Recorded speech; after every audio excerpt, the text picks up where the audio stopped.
All right. Hey, Giovanni Hernandez. Hey, yo, what's up, man? The day's finally here. It's been a while. We're gonna keep it simple today with a camera angle since you guys can kind of see me. I'm just gonna keep this angle and also keep the manual up on one side of the screen. That way you guys can kind of follow along. Welcome. I've been wanting to build a Voron 2.4 for like a minute now. I've announced this like maybe like 2 months ago. Yeah, I want to say maybe 2-3 months ago. But yeah, I've been wanting to build one. Build the V1.8 that you can see over here. Build a Voron Legacy. Well, it's a rebuild. And I just got the serial for that. But yeah, this is the big boy. This is a 300mm by 300mm by 300mm Voron 2.4. It's gonna be Joker theme. I'm gonna show you guys that, but I think this is gonna be one of the best ones out there. So this is gonna be fun. Akon Lee, as usual, man. Welcome to the stream, buddy. You're always here, and I appreciate you. You're the man. You're the man. All right. So I kind of was trying to organize myself a little bit. Didn't want too much on the table, just the stuff I need. There's a lot of stuff on the floor as well. Did get my over insanely powerful screwdriver, and it actually is adjustable this time. So, but I'm not going to use it for the frame. I'm really going to be using it when I'm putting parts together. The frame I'm probably just going to keep using my hand, just because you got to go back and forth with the frame just to make sure everything is all squared away. But this is nice to have, because you know, when I'm doing like little annoying stuff, I can just torque it down, and it's torque controllable, so I can set the torque setting. Now I can't tell how much like what each setting is. It's from 1 to 21, so I'm assuming it's in kilograms, but just playing with it, I can tell by between 1 and 2 is plenty enough to torque down stuff in plastic. So yeah, it's really nice, really nice. So that's here, it's handy. And so yeah, so we're gonna get right into it. Hey Stim Gig, welcome to the stream, buddy. Welcome to the stream. I'm gonna go ahead and start pulling this down, pulling stuff out, and start putting together. But I'll give you some background information. This is not a kit at all. This is all self-sourced. The only thing that's a kit is the frame, which I got from LDO. Printed solid, I should say, printed solid. And then I also got the panel kit, which is down here. But I already unboxed it. I want to show you guys this Joker theme. Check this out. How badass is that? That is really freaking cool. So I already have classic Joker. I really want a classic Joker. I know I like Heath Ledger Joker, but classic Joker just look more menacing. So this is really dope, and I have all the parts to match this color scheme. So the color scheme throughout will be the green, white, red, and purple that you see, and the whole theme of the printer will have this color scheme embedded in it somehow, some way. So yeah, I'm looking forward to it. So that's the back panel. Let me know what you guys think. I think it's really badass looking, but yeah, you know. So yep, that's ready. But yes, but everything else is self-sourced. The rails, the screws, the motors, the screws, the washers, all of that is all self-sourced. I bought most of those through Amazon. Some things I got from AliExpress, like the 188mm belts. Like I got a whole bunch of this stuff. So yeah, but I self-source everything else. I think it's fun doing it that way. Nothing wrong with the kit at all. Nothing wrong with the kit, but you know, I just kind of wanted to experience the self-sourcing stuff myself. Most of these parts are quality parts, in my opinion. The only thing the only thing is questionable is the rails, but even then, like I've tried, it's called reality butt rails. I've used them before with the V1.8 and they seem fine. They don't seem to be an issue. So, and I cleaned them already, so they're all clean and ready to go. So, I don't see much issues with the rail, but apart from that, everything looks really good. So, I already got my screws ready too, so I don't have to sit there and search for screws. So today, I'm going to try to see if we can get the frame set up, get at least the Z motors going, and if we can get to that point, I'll call it a stream. I'm not going to try to stream too long, maybe like 2-3 hours. I think that should be plenty enough for us to kind of get some stuff done. But yeah, so let's dive into it. So let's get going. Now open this box here.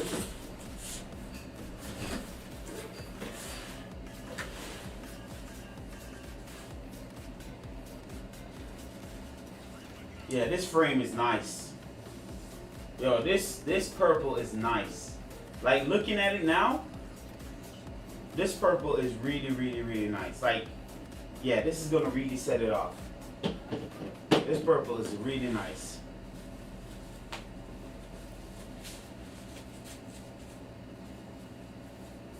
Try to get these in order first before I even decide to put up anything.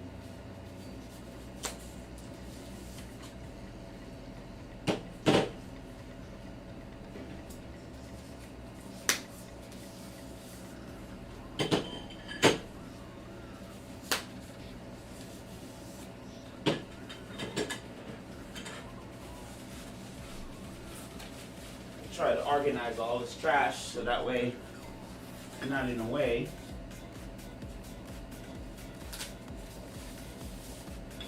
I really like this finish. I really, really like this finish on here.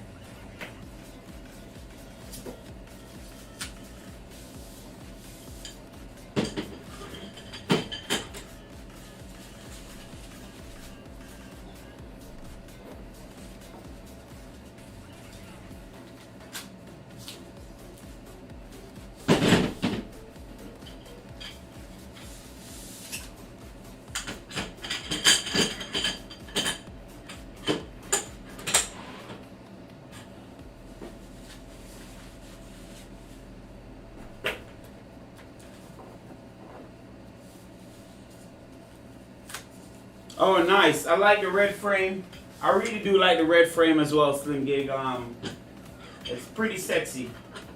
I like the way Pretty Solid make their frames, man. They're good quality frames. I really appreciate them taking even the time out to give different colors, you know? So that's really dope. Oh, I didn't even realize they included this. This is the part that goes on the tool extrusion that goes on your bed. It's color matched. I didn't even realize they brought that in because I bought my own. So I guess I have extra. I didn't even realize they put this in the kit. That's nice.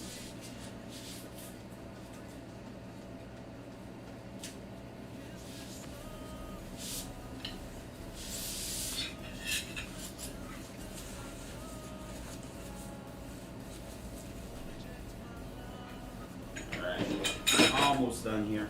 2 more.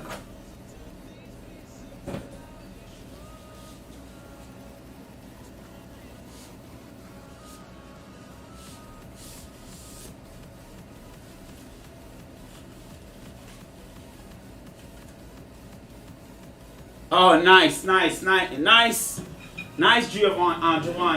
Yeah. Those are nice printers. I have too much, man. I have the Troncy X5 SA, got a Voron 1.8, got the Legacy, and all of them are big build volume. All of them around 300 millimeter. And I have 2 switch wires in the background here. This will be my 7th printer. I had 9 printer at one point. I sold 1. I'm giving away another 1. And I'm selling the Ender 3. Someone wants to buy the Ender 3 from me. So in total, I have 9 printers. I'm trying to cut down on that because I don't have enough space. So I'm selling a couple of them. But yeah. Hey, Vision Overlord, welcome, welcome, welcome.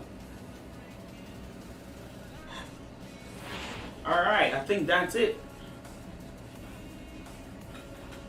I think, unless I'm missing extras.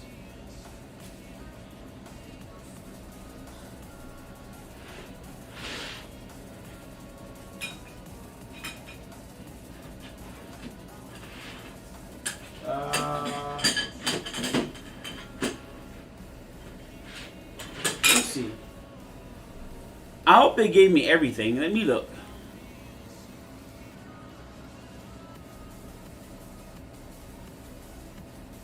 Alright, I'm just verifying, make sure I have everything here. So I got these.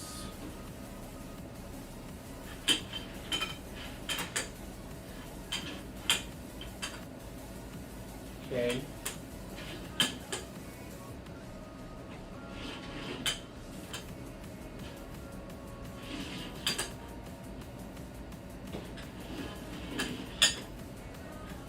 That's correct. Okay, this goes right here. There we go. All right.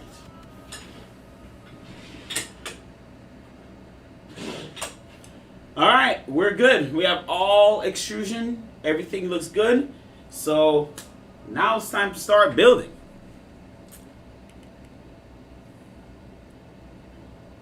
Here comes the fun part.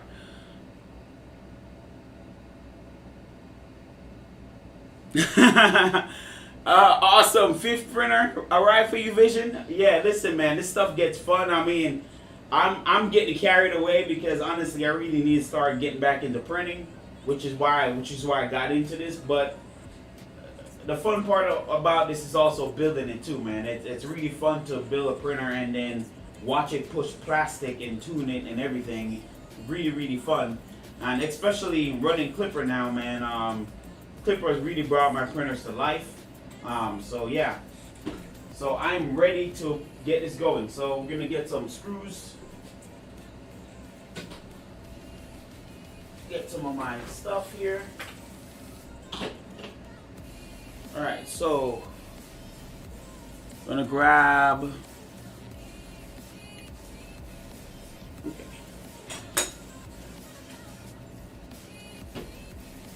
We're gonna shift this over here.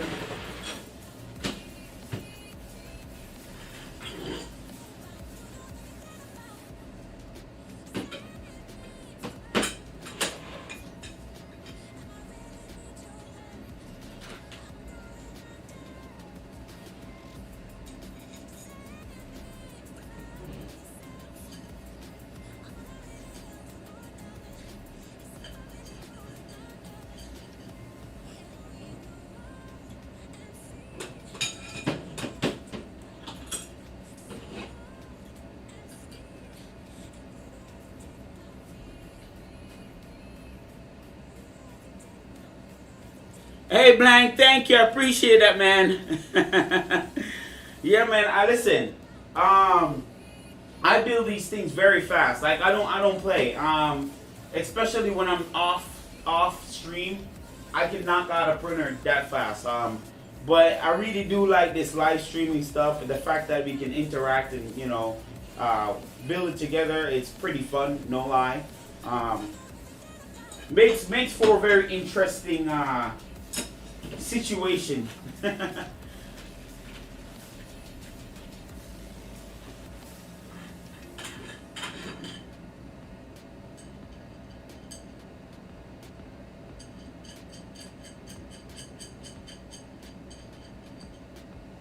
Just gonna go ahead and start running some screws in this before I start putting it up.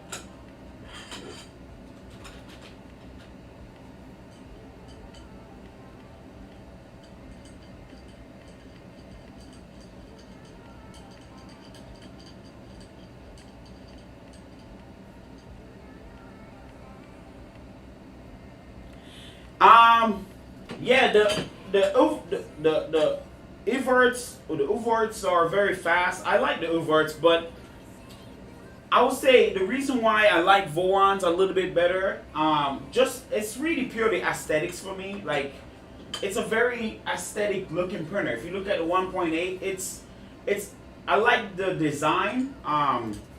They really thought about making it look good, very clean, very aesthetically pleasing to really look at. Honestly, very, very, very well designed printer. Uvert is also nice. I just don't think it's as aesthetic pleasing as the Vorons.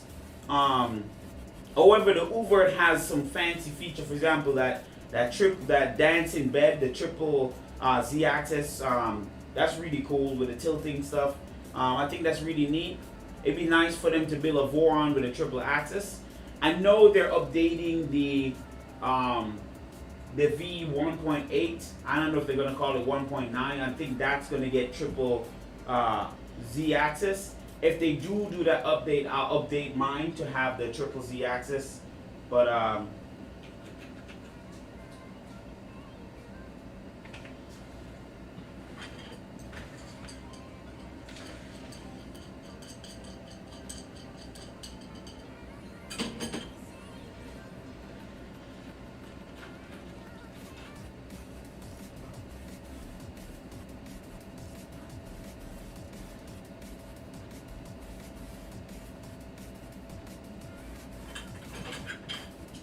you could, one of my projects, Giovanni, is I want to take. This depends on how things go for this channel. And I'm happy it's growing. Depends on the direction things go for this channel. I would like to take a regular X5 SA, just a regular X5 SA, and turn it into a Voron 1.9. Okay, I would like to. Just like how I converted into a Voron Legacy, I kind of want to open that up for a lot of folks. Because a lot of folks might want to take a different direction with their existing printer. Just like I did, I took an Ender 3 and make it look like a Pruz mixed with a Voron Toolhead. Like, and it prints amazing. Don't get me wrong, it prints like amazing. But I want to give people that option. You know what I'm saying? I don't want people maybe tied down to an Ender 3 or maybe want to try something different with their existing printer. So I would like to take an X5 SA and turn it into a Voron 1.8, maybe a 1.9, and kind of give people that option that you can actually take an existing frame, scale it up, and make it a little bit bigger, So I want to do something like that. I'd have to see how things go, but I think that would be interesting.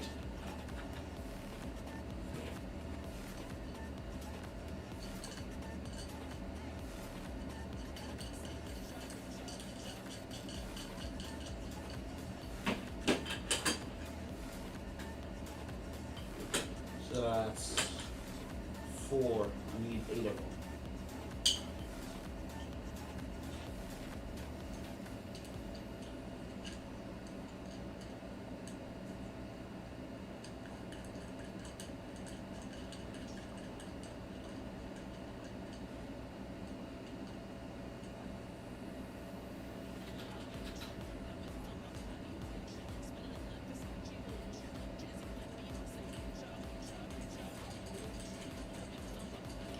Yeah, I agree with you, Vision, on that. 6mm belts on a big Corks Y is pushing it just because those belt runs are going to be massive, and then the belt tends to get a little stretchy at that type of length. It gets very stretchy at that point. So, which is why I don't recommend building Corks Y so big. Notice all my Corks Ys are around the 300mm. I try not to pass that. For a good example, the Legacy with the linear rods, I wouldn't go any bigger than 300. I'm even pushing it at 300. The Legacy build area, like the stock Legacies, I think 235, like an ender size bed. And the reason for that is to keep the linear rods. The shorter the linear rods, the more rigid it gets. The longer it is, it tends to not be rigid. You have some flex in it. Right now, that had some flex in it when I had it as direct drive. Like it was so weighty, you can actually see the head vibrating when it moves fast. So I had to go Bowden style on it, and that fixed a lot of the problems I had. So yeah, when it gets big, corks wide, they tend to have some issues, which is why I'm sticking with the 300 build volume. You know, I wouldn't go further than that, but you know.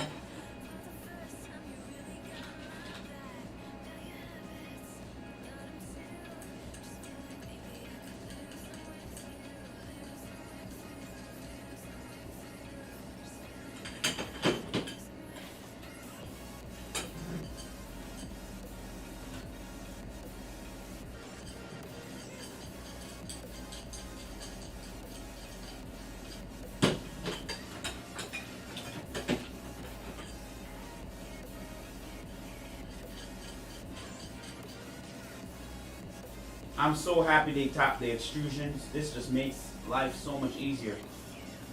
This just makes life a lot easier that they tap the extrusions.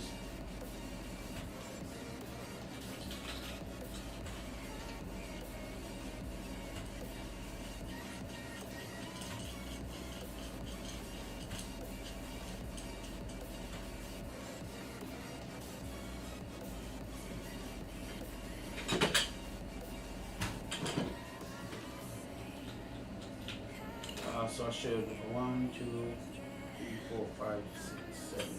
Okay, this should be the last one here. All right, good.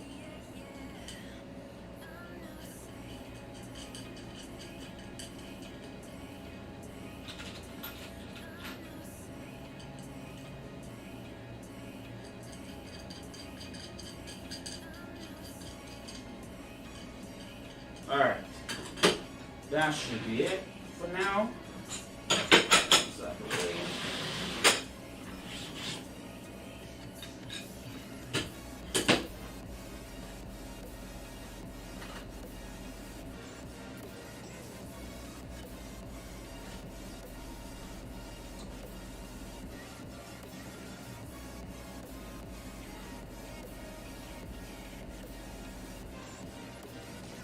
Yeah, I like VZ butt printer too. It's cool. It's a cool setup that he got going on here. You know, and I like that he's pushing the 3D printer speed. It's really cool to see, but I don't know, I like a balanced setup, and I get for him, he's just doing it because, you know, for prototyping, and the quality is still there on his machine. Don't get me wrong. When the print quality I see off his machine is really, really good still. I'm just balanced. I want speed, but I also want the quality, and I will never sacrifice quality over speed. So, but if you can have both, yo, all the better. If you can have both, all the better.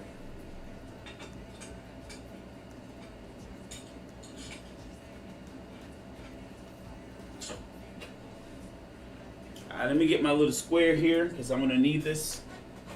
Square everything.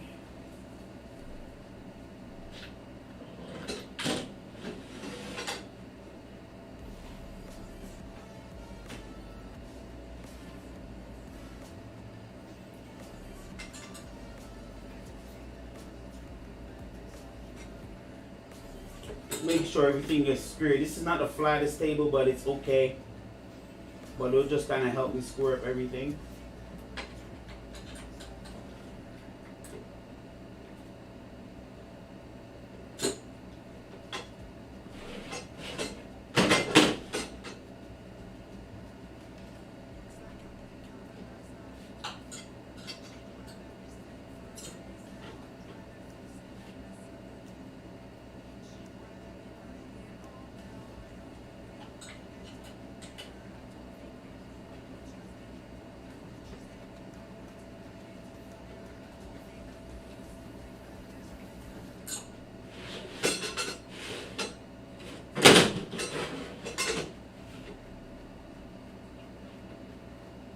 That looks good to me. Yeah, that looks good.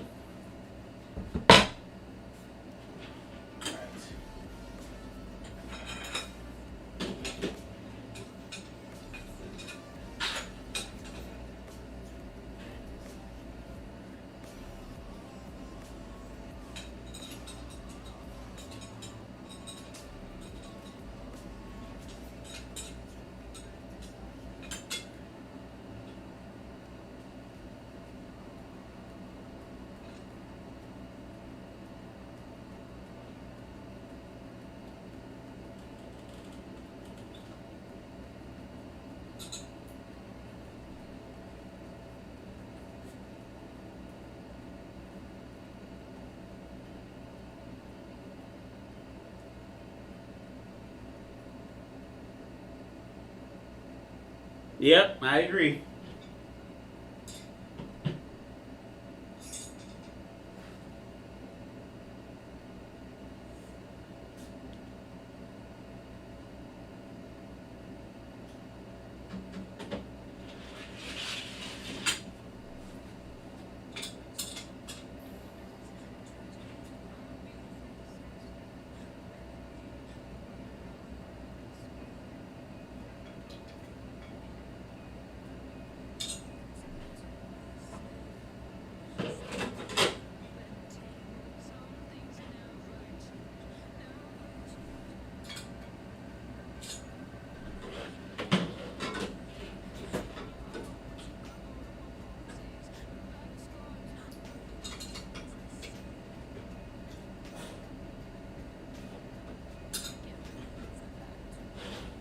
Okay, looking good, looking good.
I need, you know what? I have an idea.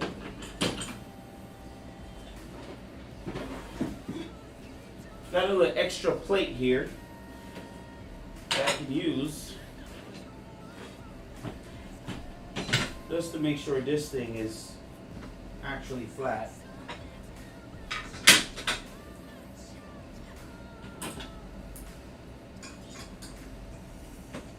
There we go.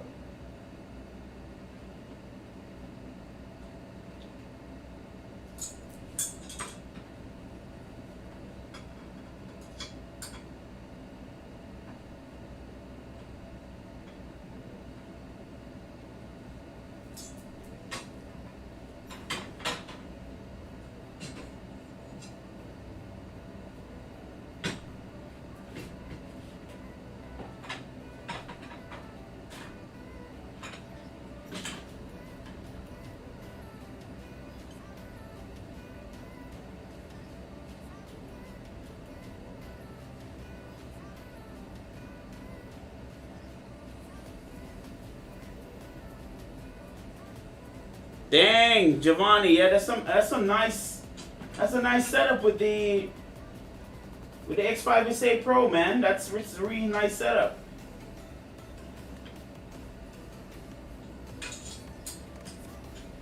Right now, my X5SA print's amazing, dude. I cannot ask for any more. It's man, I'm so impressed by it, man.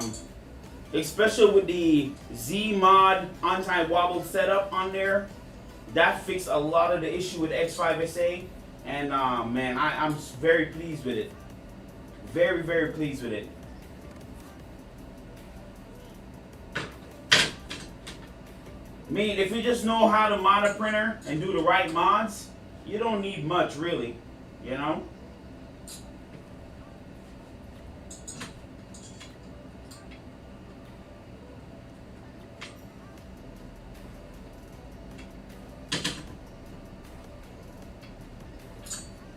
Alright, that's squared up. Might need to come back out just a little bit with the corner.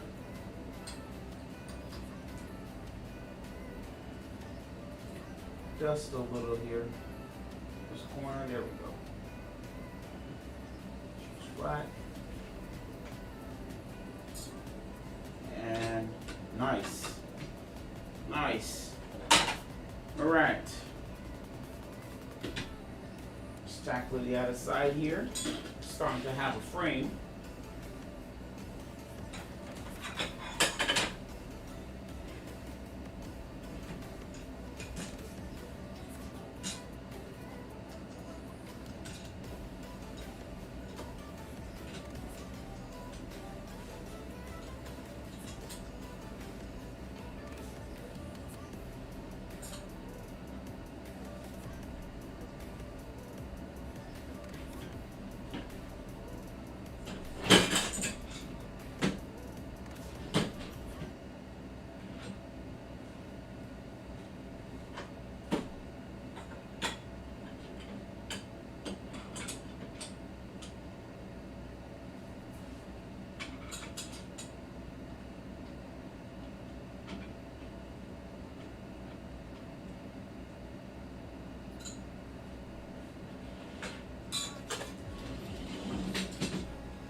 So we got one here.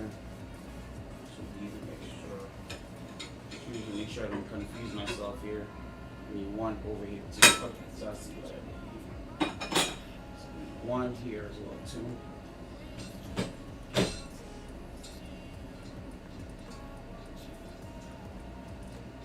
Just put this in.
Oh, thanks, Vision. Yeah, I really like this purple frame, man. I'm really digging it.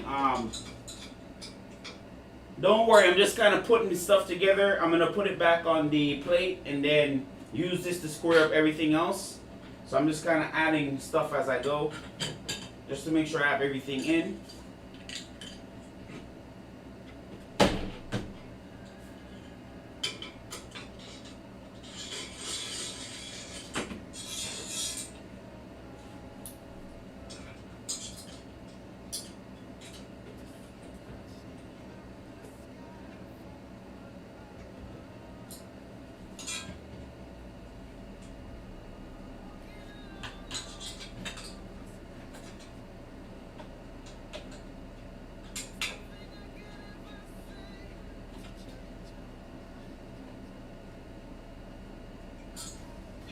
There we go. Hey, William, welcome, buddy.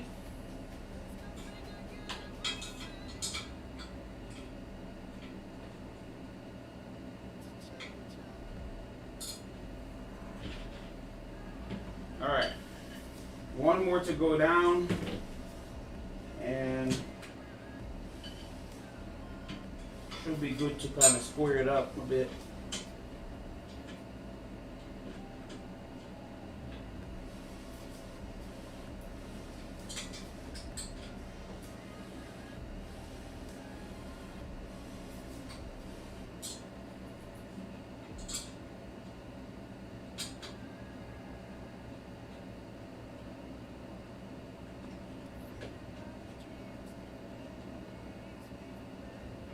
Alright, now I gotta kind of like put everything on here, this plate, and make sure everything is nice and squared up here.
It's good to have the right tools in this case. It really does make squaring this frame a little easier.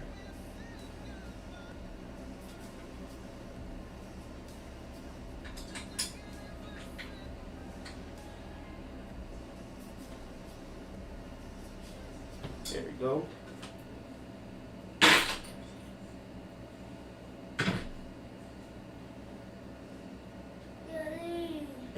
Hey, I'm on the stream, Pops. You need something?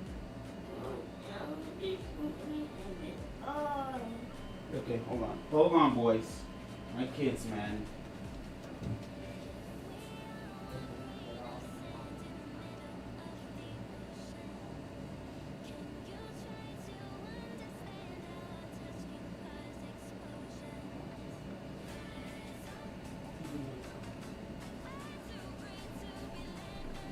Yeah, wifey's not here today, so it's all on me to deal with these kids.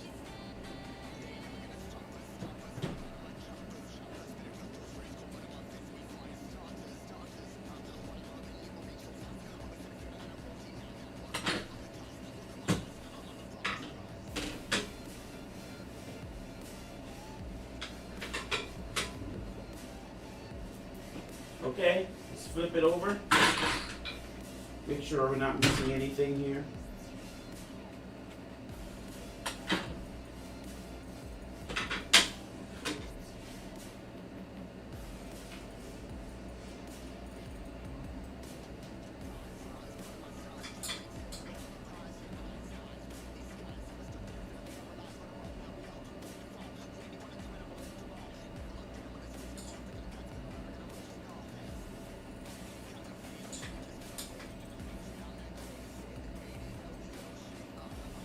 Alright, that's squared up.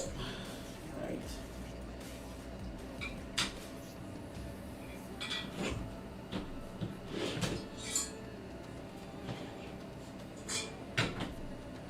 This side is not squared here.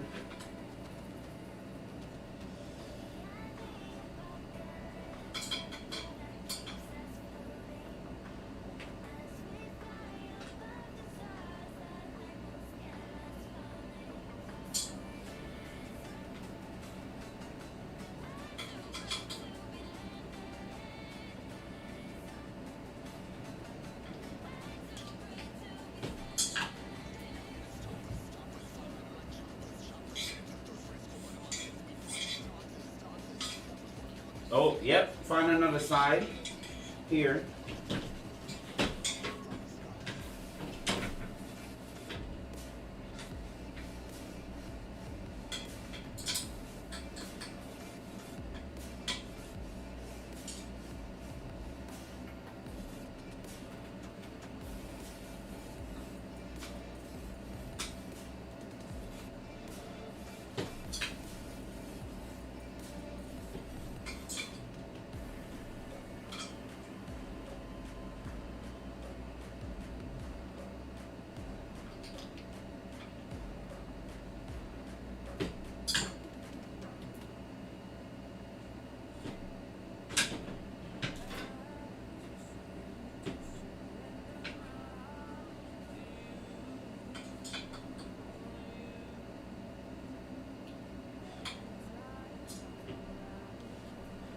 Okay.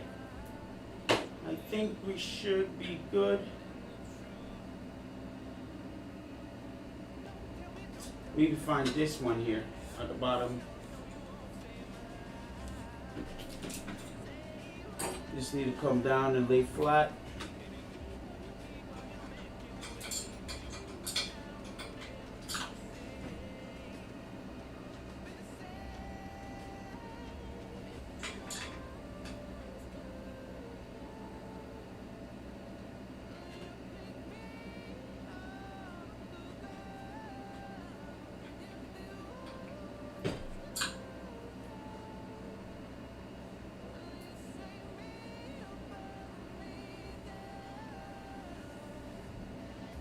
Alright, this corner, and I think we should be good. I'm very anal, guys. I'll make sure this thing is in line. Like, no shortcuts around here. Not with this one. If you guys want to know the total cost of this build for me, actually, it came in a little cheaper. I paid $1,000 flat for this whole kit, for this whole build in terms of parts and everything.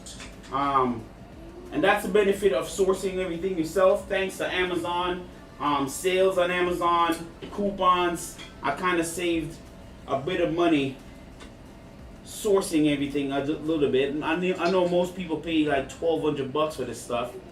I came in $1,000, right about $1,000 for this setup.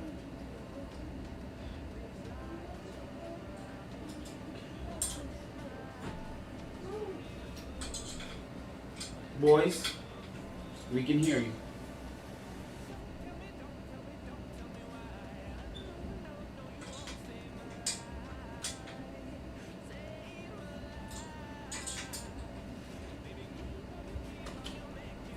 All right.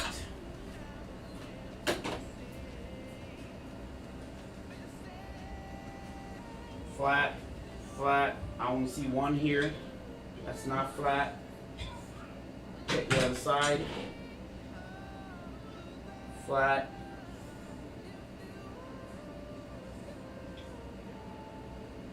Think we're solid. We're good. Everything's all squared up. We're good. Sweet.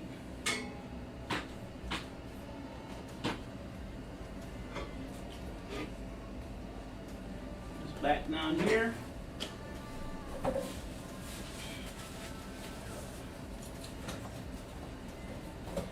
Having the right tools make this much easier to deal with.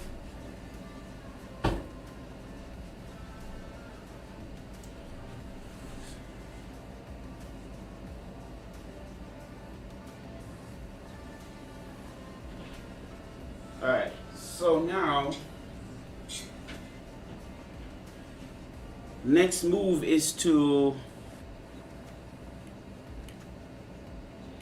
I did all of that, all squared.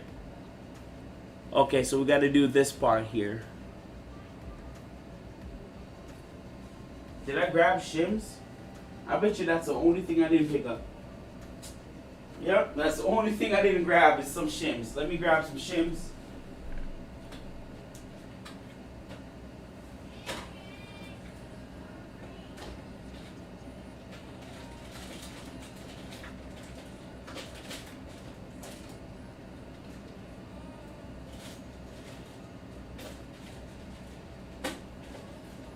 Alright, got some shims.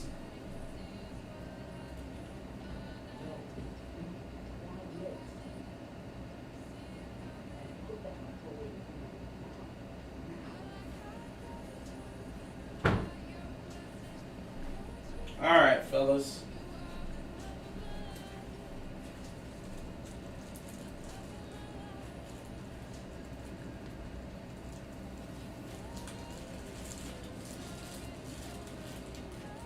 No, it's a 300 millimeter by 300 millimeter. I thought about doing 350, but I don't know. I just don't need that big of a space.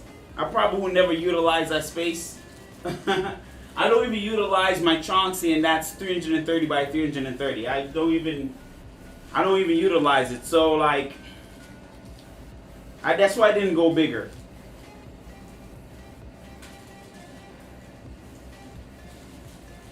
Oh, just so you guys can see the printed parts, I didn't get to show you guys. So as you can see, the color scheme is to match the Joker. So there is white, green, red, and purple. So once you see it all together, it will definitely match the Joker color scheme. Like I said, I'm going all out on this one. It's totally different. I've seen way too many vanilla 2.4s. I need mine to be different. I don't like the vanilla look. After a while, the vanilla color builds are kind of boring. You want to do something different. But that's why I went something different, you know.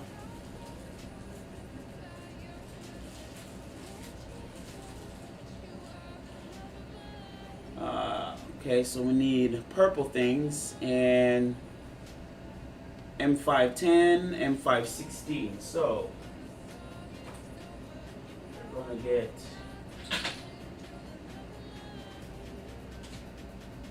I'm assuming it's these two here.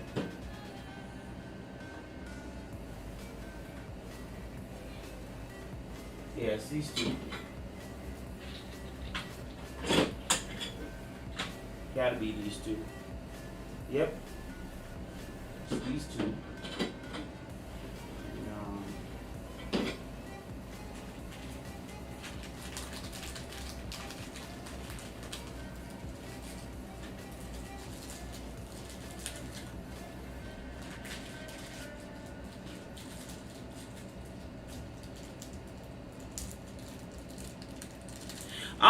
So all my the green, all the colors I usually get from Matter Hackers. I like Matter Hackers ABS. They come in very nice colors. The brown I got from Matter Hackers, pretty much all the colors except for the purple and blue I got from a company called Gizmo Dorks on Amazon. But Matter Hackers carry some really good ABS. I enjoy the ABS. It prints at a lower temperature than most ABS. At 235 degrees. I still print it at 250. You know, it's ABS. You can pretty much print it at some crazy temperatures. But I got a green from Matter Hackers.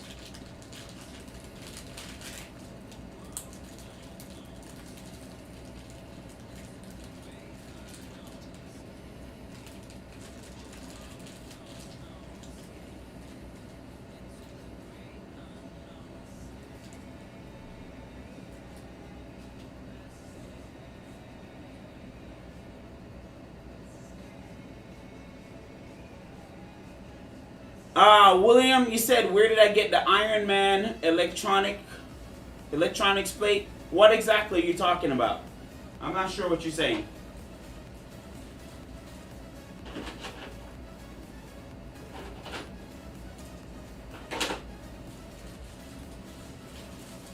Alright, so I'm assuming you, okay, I see how you do it. So take this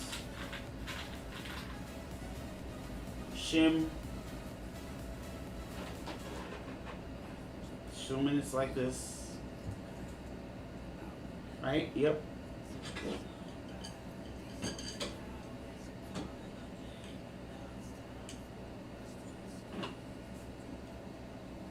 Oh, the build plate. Oh, okay. I got my build plate from Fistech. Fistech, as I say. So it's a magnetic it's a magnetic spring shield plate, but here's what I did with it. I got it now. I got you now. I was misunderstanding. So that comes with the Printed Solid kit. So I bought the frame from Printed Solid, but I also bought the enclosure kit, and that came with it. The polycarbonate plate. I think it's one of those. I think it's the panel is what helps to trap heat in. So I bought the kit from them because I didn't want to have to cut any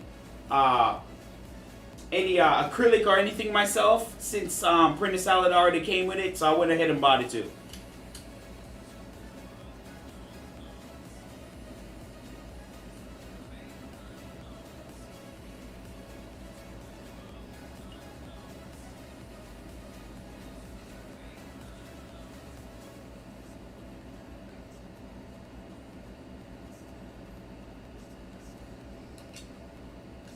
All right, good.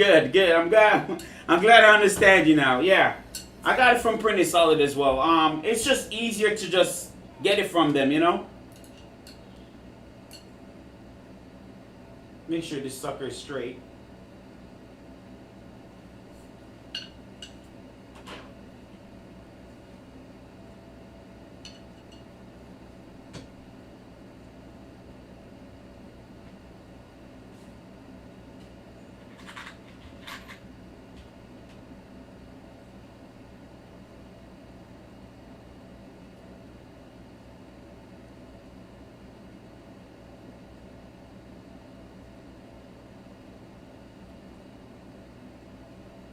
Yeah, it's what I have the sticker on. I actually didn't show you guys the Joker. I think so many guys weren't here when I showed it. I'm gonna show you the Joker. Give me a second here. Let me put this on. I'll show you the Joker, and I'll show you the panel you're talking about with him.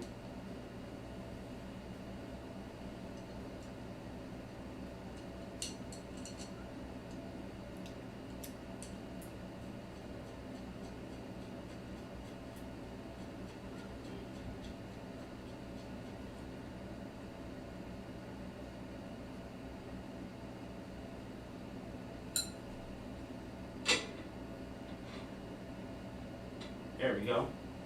Alright. So this is the panel you're talking about. It's their, what's the name? Their fancy AMC panels. I think it helps to keep the heating. But I went ahead and put the Joker vinyl sticker on the back here, so because I mean just to represent the theme. So if it's back here, like for example, it should look like this. So it matches the theme of everything, so you should see him in the background there. I think that's going to be pretty freaking cool. Especially once you see all the printed parts added onto it. It would definitely make this one of the, in my opinion, one of the best looking 2.4 out there, outside of just, you know, different color variations. But, yeah, I'm excited. So...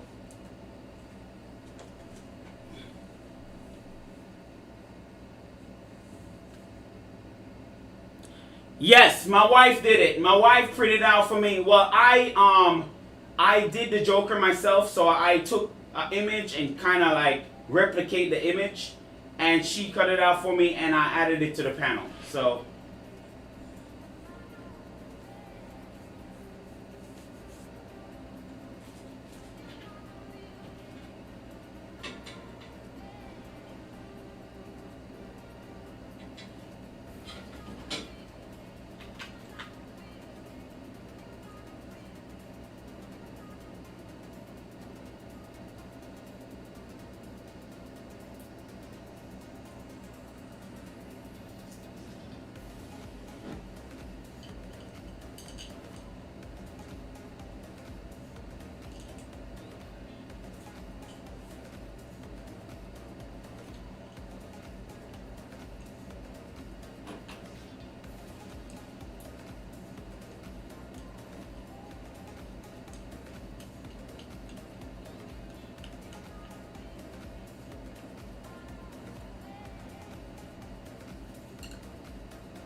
I didn't think I mentioned this, so since I have quite a bit of audience here, my 10 audience, I appreciate you guys. I'll give you a bit of a background. So I only got into 3D printing. I've been 3D printing now for a year and a half. I got my first printer back in April 20th. So April 20th would have been 1 year since I got into 3D printing. I got in it during a pandemic, and to be honest with you, I've excelled so far. Within 1 year, I've built all of this, modified, name it all. So, and it's just that I got a mind for this stuff, you know. It's just I just happen to have a mind for this stuff, you know. I like to tinker anyway. So when I found out 3D printing, it was like, all right, another hobby to do, you know. So.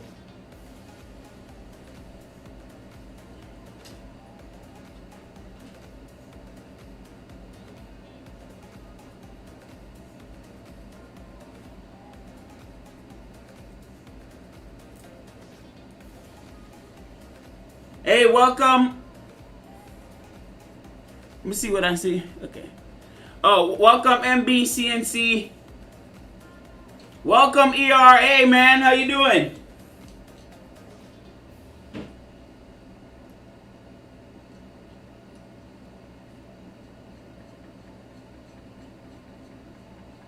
I love the purple frame, ER. I'm not gonna lie, man. I'm really digging the purple frame. It looks really, really good.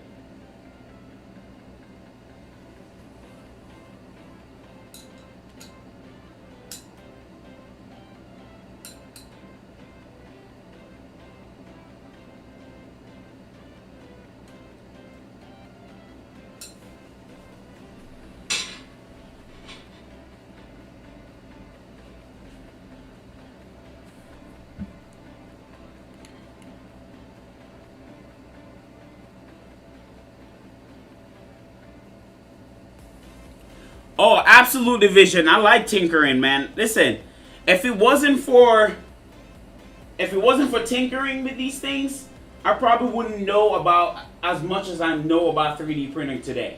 Part of it is printing. Don't get me wrong. As you can see, there's a whole bunch of printed stuff I have. I really need to add to this collection. I've been slacking because I've been building these things. But part of it is building. It's fun to build it. But also tune it. And I think that's where a lot of people run into trouble is building is awesome, but if you can't tune it, then that's the problem. And I started making a little series of how to add features to Clipper. I did a sensorless homing video, so I'm going to start adding little features like I'm going to do sensorless homing, Z tilt, screw tilt, bed tilt. I'm going to do the whole little setup that I have and kind of go through the steps with these little 10-minute videos. I think that will help a lot of people because I know a lot of people run into like certain issue with Clipper. So if I can start adding those little mini clips, little mini videos, how to do input shaper, how to do all of that, and like a little clips, I think that will help a lot of folks. So look out for that.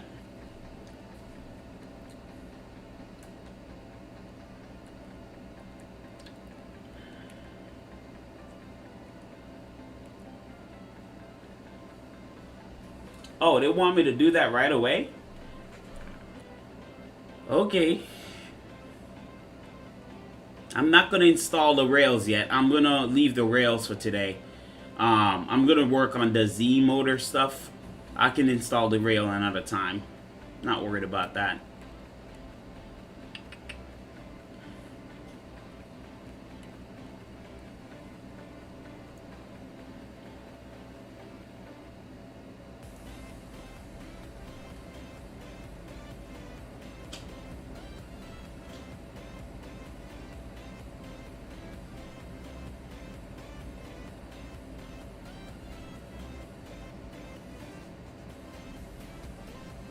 Oh, it's not hard. I'm gonna do the Z tilt video. You'll probably see my Z tilt video within a day. After this, I'll record it, but it's not hard. I'll go ahead and demonstrate the whole thing. As you know, I love to do detailed videos. I hate to do vague videos. And I hate to hide stuff from you guys. I mean, the whole point is to kind of help other folks. So I'll do a detailed video on it. So don't worry, buddy. I got y'all.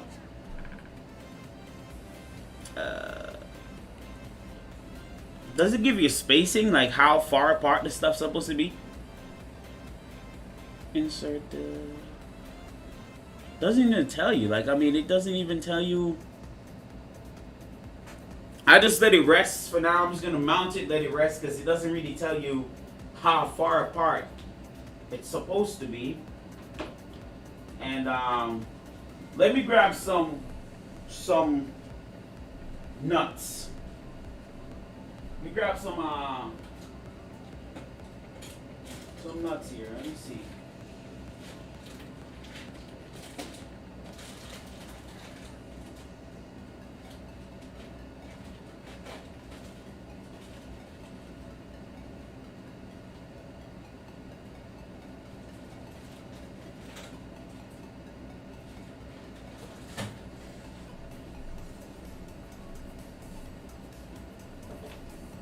All right.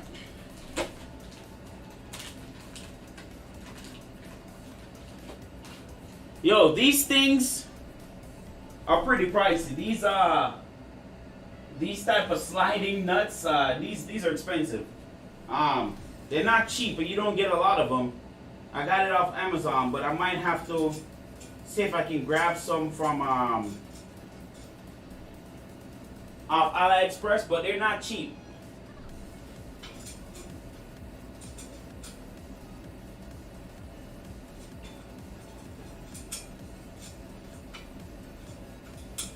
And because they're spring loaded, they're so annoying to put in.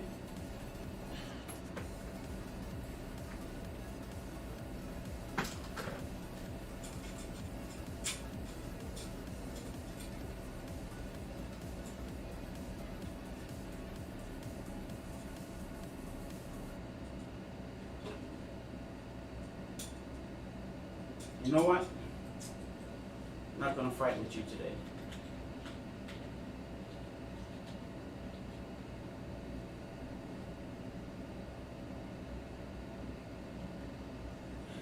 Honestly, the stock ABL sensor is fine. I'm actually using the Tronxy stock ABL sensor on my Ender 3 back here.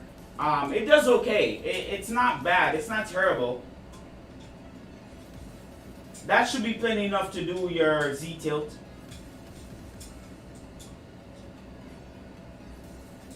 You know what? Let me pop it out because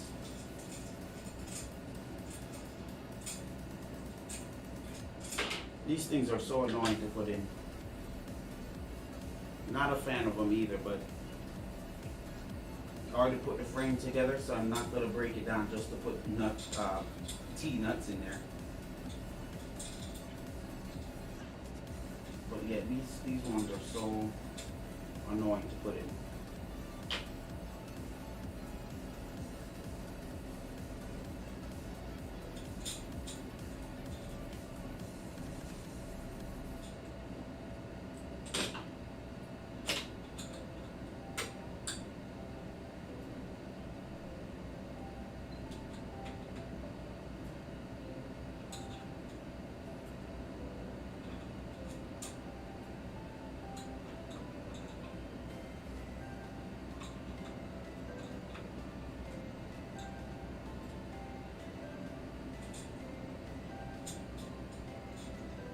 Yes, it's a blue one. That's what I have. I have that as well.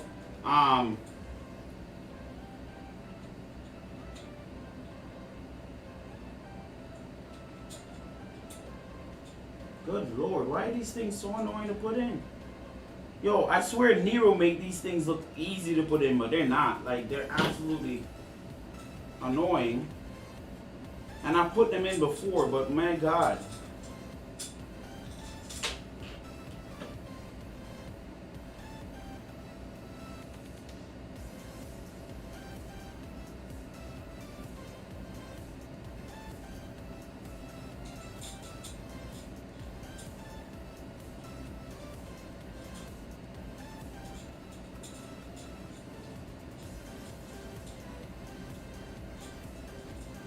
I'm so annoyed with these. I am not even gonna bother, man. These are so annoying to put in. I'm just gonna pop the frame open. I can't fight with these things. It's a good thing I have, what's the name? I'm gonna slide these in. I'm just not gonna sit here and fight with it.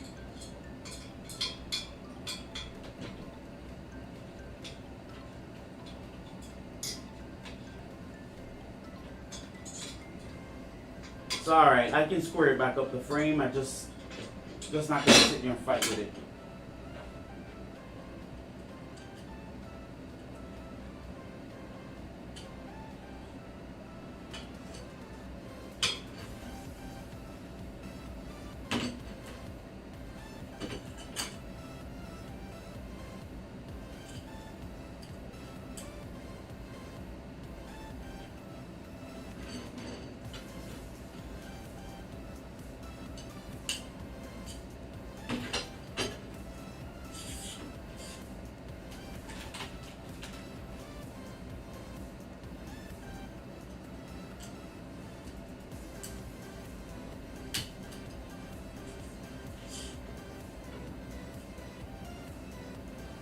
Yes, Conley, I hate these spring-loaded T-nuts. Listen, I understand that's what it's called to use, but at this point, I'd rather use hammerhead nuts. I mean, I know they're annoying because you got to make sure it catches the extrusion, but my God, these things are annoying. Even if you try to put it in and put pressure on the spring, it still won't fold over like it's supposed to. Like, I don't really like them, but it is what it is. I'll work with it. So what I'm going to go ahead and do, instead of buckling up the frame, I'm just going to go ahead and start putting T-nuts in the frame before I retighten that up. So that way I don't have to fight with it. Yeah, I'm not doing that. I'm not going to fight and sit and fight with this thing, because I'd rather just put the nuts in where they go. So I'm going to go ahead and just pop this back off too and put the T-nuts right back, because I'm not going to sit and fight with it.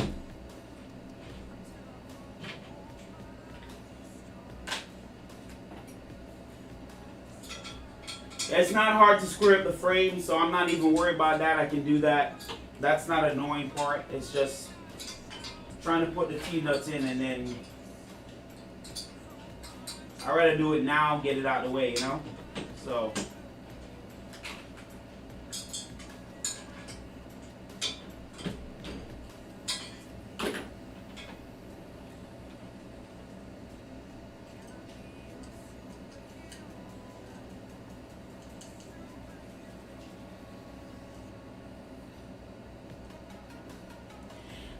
so funny enough, I'm not gonna lie to you.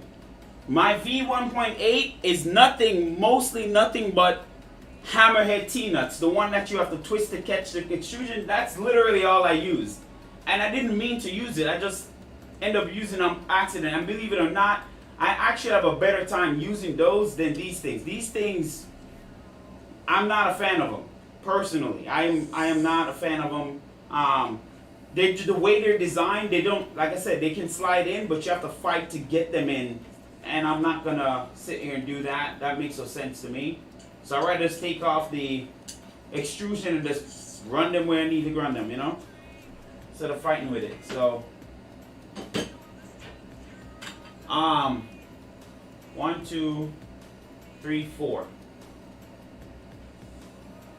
Yes, I need 4 up here. I'm just gonna run 4. Wait, 1, 2, 3, 4. So I need 16.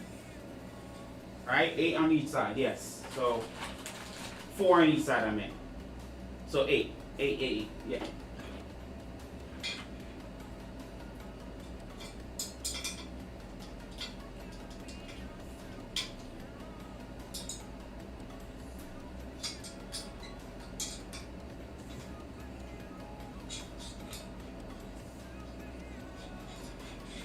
I'm cheating here, guys. I'm not going to sit here and fight with it. I'm just going to start adding my T-nuts in. Just like right now. I'm not going to sit here and fight with it. I'd rather just add my T-nuts in.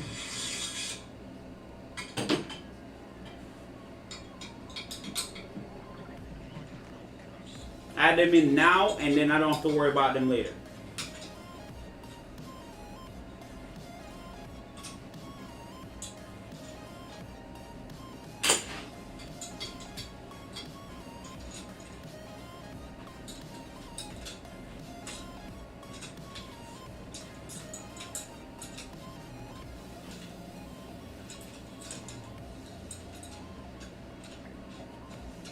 I should have just done this earlier. It would have been easier to just do it earlier, but it's all good. Doesn't take that long to put the frame together, so I'm just gonna go ahead and add in all the T-nuts now. That way I don't have to worry about it.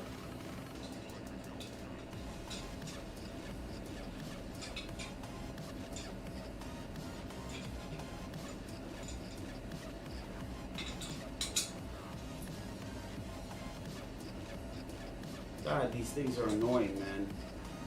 Really?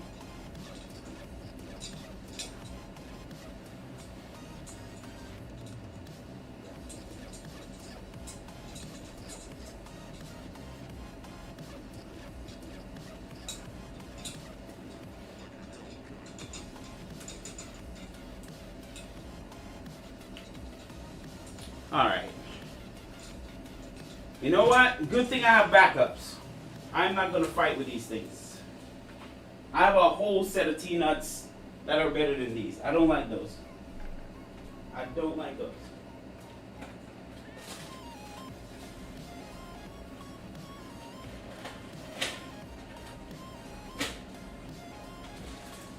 Alright. These are my favorites. I'll show you guys. These are the ones I rather use all day long. They don't give a lot of issues. Of course, you gotta pre-plan them before you use them, but these are the preferred ones I like. They slide into the channel easily. Of course, you gotta pre-plan when you're using them. You gotta know where to put the T-nuts. But these are so much better than those ones. I hate those spring-loaded ones. For me, they just don't work. So I'm not gonna sit there and fight with them. So I just rather just use these. Look at that. That's it. Done. Yeah, I'm not gonna struggle on stream today. Nobody.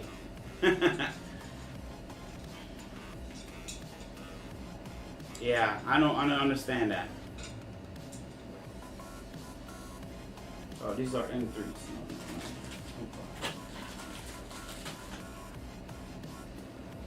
Need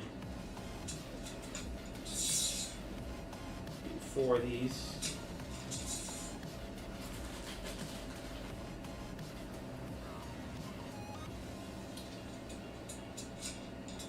Alright, that's 4. We need on this side.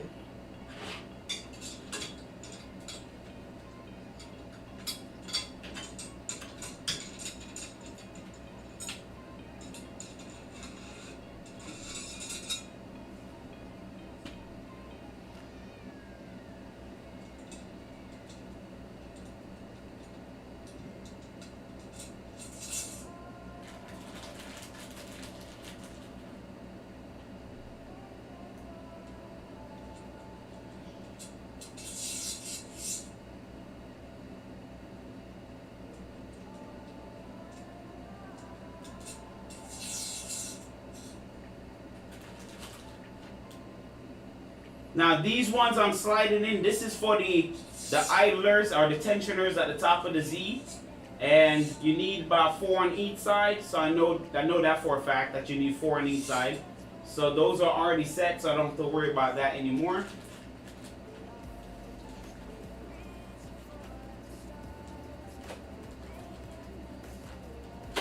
Yeah, that was annoying. So now we can kind of re-put back everything together and not have to worry about it. But yeah, I wasn't gonna fight with it, guys. I was not gonna fight with it. Not today.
now we can work on this and put this back.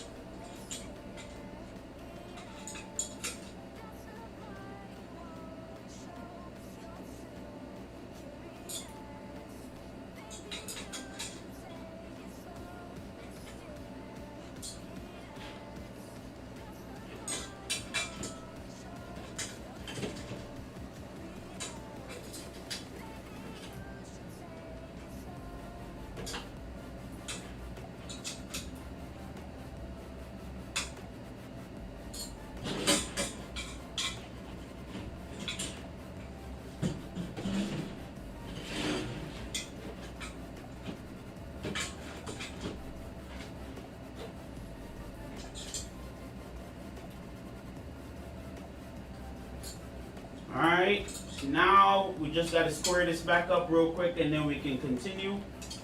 But at least I have the nuts that are important that need to be ran in. So we don't have to pull it back down again. So let's square this back up real quick. We should be solid.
All right, that's nice. That's really squared up. Now I just got to go do the bottom part, and we're solid.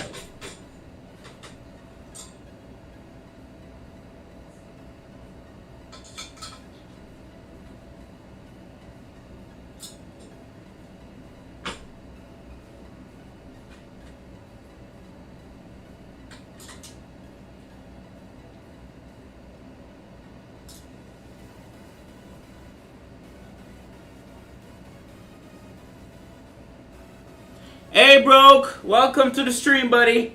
I appreciate that, man. I really like this Perfect Extrusion too.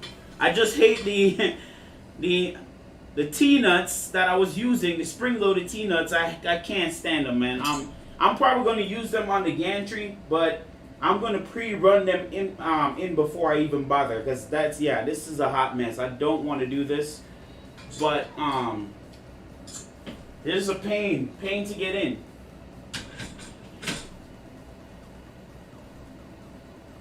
And it could just be that I don't know how to use them properly.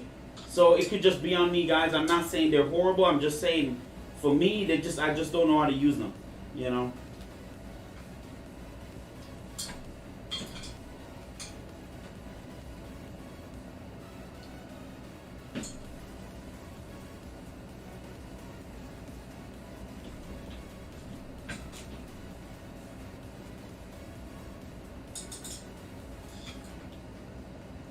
this side is good. So the only side that's off is this. Yeah, these two sides are off here. That's the only two sides are off. So let's fix those real quick.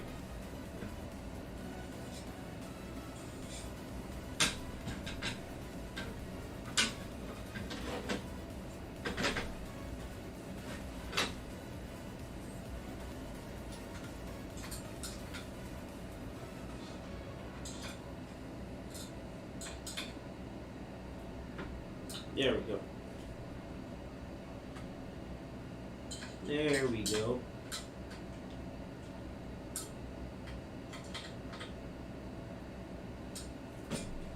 Where else?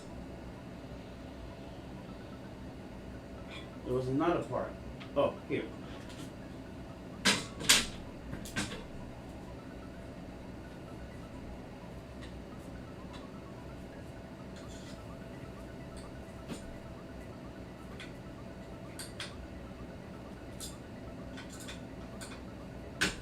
There we go.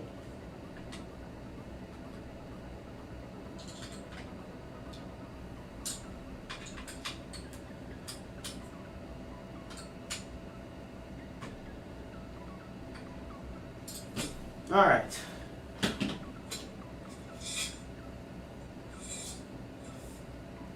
All done. All right, now I gotta see where to go. Okay, this is the top, this is the bottom. All right, cool.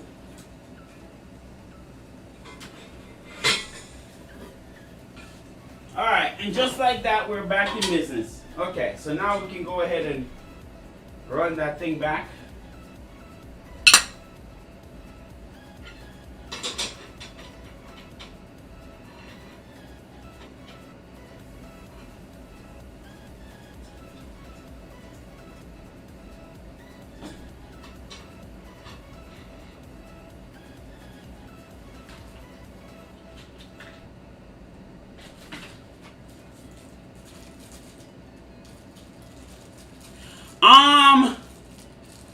I'm using Gates belt. Hey, listen, be honest with you, belt wise. Now, this is my opinion.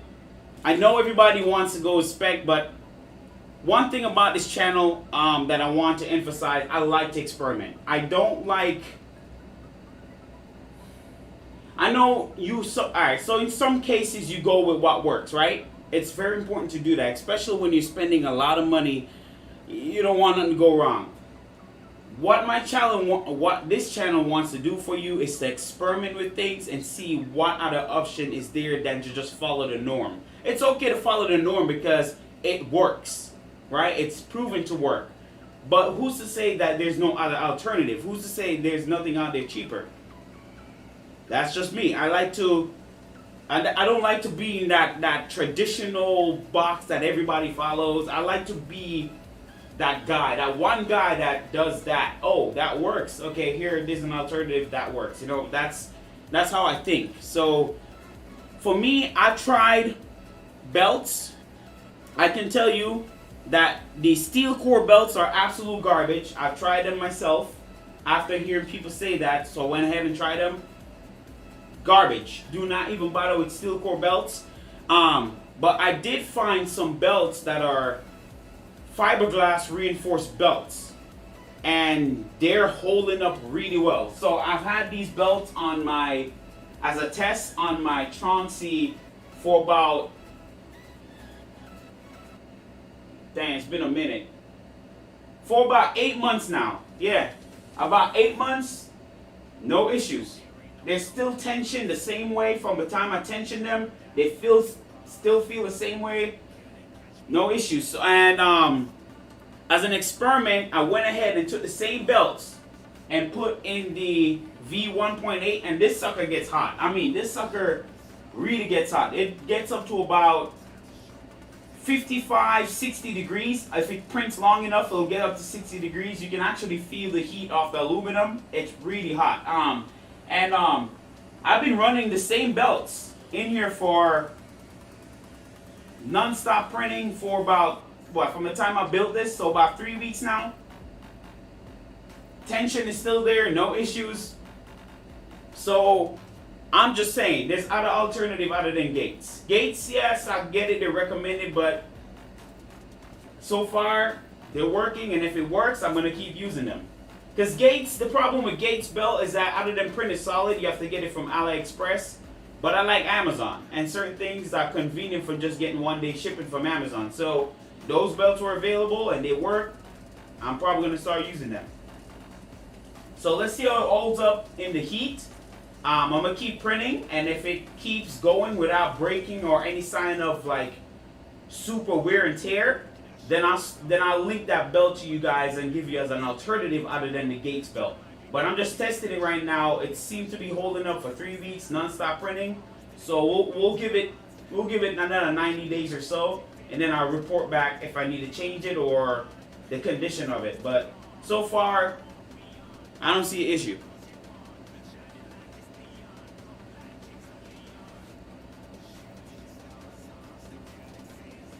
Yeah. They seem to be real good. The fiberglass reinforced belts seem to be real good. They're holding up. I don't see an issue with them, so I'll let you guys know for sure if there's anything that goes wrong.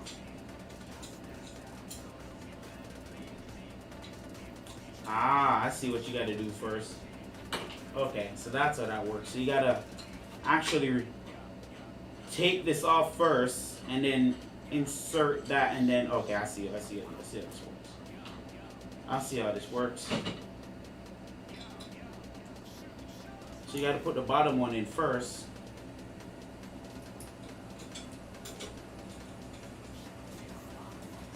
Ah, I got it. And then you do this. I see.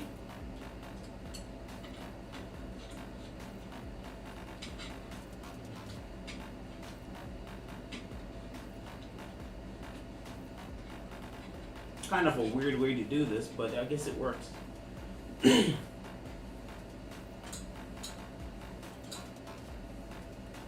I'm not going to tighten this up. I'm just going to go and leave them loose because once I put the bed on, I'm going to realign this anyways. So this is just really to keep this in place. But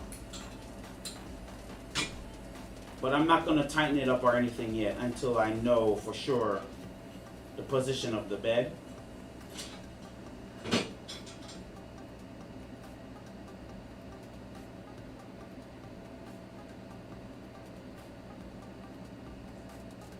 Yeah, exactly. So yeah, the gate belts are pretty pricey. I'm not gonna lie. Cause I have some. Pretty sure I have some around here, which I'm gonna be using, and I just bought it for testing purpose, really.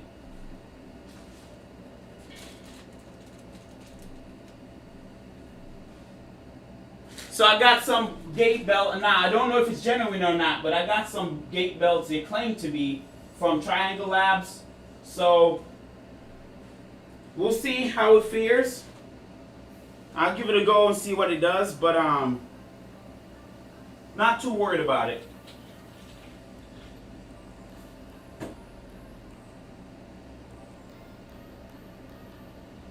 Oh, that's dope, Vision. I would like to see that. Hey, post a video of that. Your VZ butt build. I would like to see that. You know, I'm really curious about that too. Like, because I do have an X5 SA, and I'm looking to buy another X5 SA. Just the regular, not the Pro version, to do a bigger version of the V1.8. But if you don't mind posting a video of your VZ bot build, I might just consider that. I don't know yet. I'm still up in the air what next I want to build after this. So if you don't mind, post a video when you're done with yours. I would like to see it.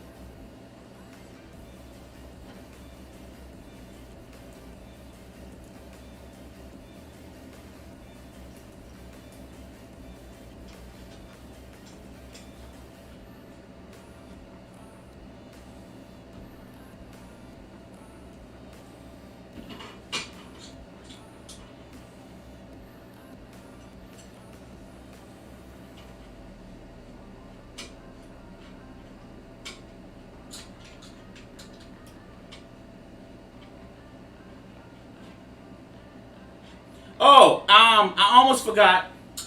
So I know these motors are overkill, but I have these motors on my Chauncey, my V1.8, my Legacy. It's unnecessary on the Legacy, honestly, but I don't need them. But these are my go-to motors. So these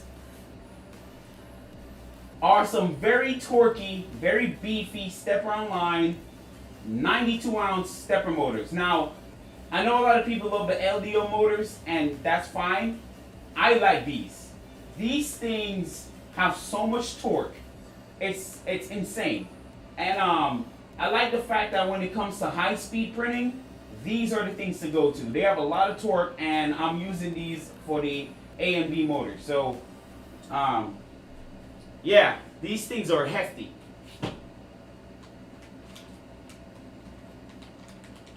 And that's because I'm planning to print fast with this sucker. I really want to push this machine. I just kind of want to see what it can do. So I'm really planning on printing fast with it.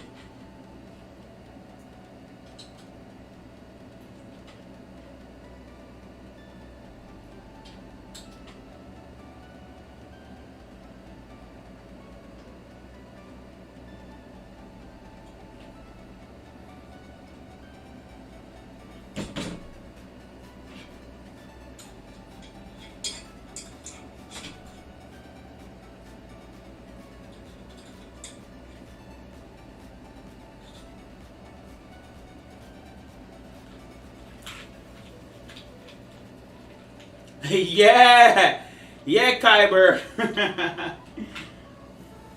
I definitely I want to push this machine. I definitely looking forward to do it. I'm not trying to win the benchy speed race, but I would like to see if I can jump into the competition with it. You know, just for kicks and giggles.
Alright, yeah, to be honest with you, this is gonna become a shocker, but right now currently my Chauncey S5 SA Pro is the fastest machine I have.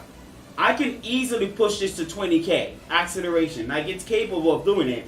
I just really haven't done it because you have to use ABS when it comes to the speed benchy stuff. Everything else melt. Like, I tried PLA, of course, absolute trash. It just melts on itself. I tried PTG, holds up a little bit better, but also melts on itself. So, and then printing ABS in open air is not fun. So I rather just print ABS in an enclosure. So that's why I wanted to try to see what I can do with this machine. But yeah, I'll definitely try to print faster with this sucker once it's up and running.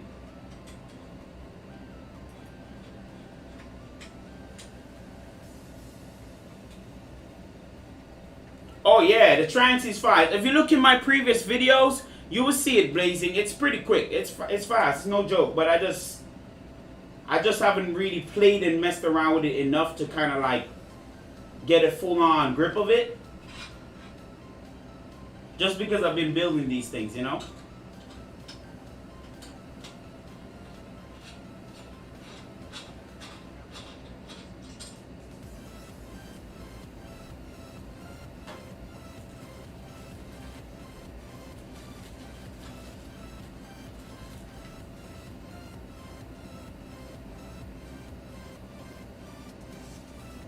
Oh, all day long, Vision. You kind of understand where I'm coming from.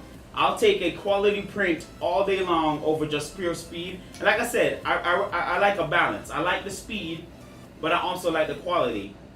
But I will never sacrifice quality over the speed. So that means quality is priority for me, and then speed after. And if I can get them both on the same level, oh, it's a plus. So, but I will never sacrifice a print quality over just pure speed, you know.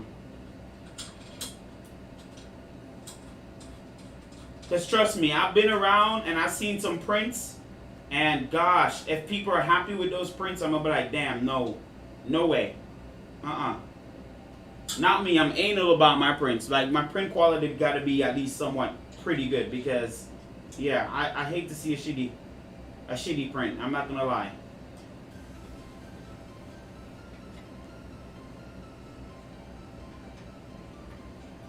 And especially when you're spending money on this type of machine, you're spending upwards of $1,200, $1,300, $1,600. It better print good quality. Not just with the speed, but the quality better be there. You're spending all that money only to have shitty prints. That's not cool. You know what I'm saying? So,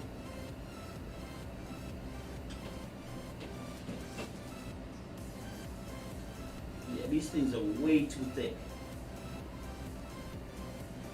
Yeah, these washers are way too thick. I might have to just take them off. Some of them are just too thick. It won't get in there. So I might just go ahead and remove the washers here, because in this case it's not helping.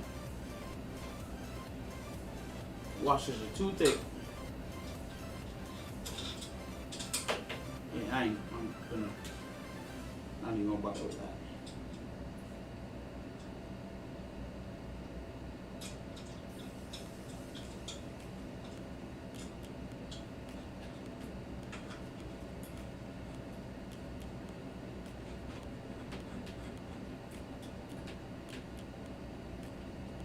Alright. Temporary. It's going to stay like that. Alright. Now it's time to start working on the Z stuff. So, let's see what we got to do.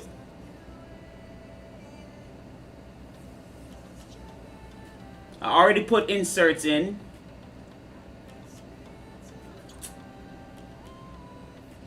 Oh, we need a lot of stuff.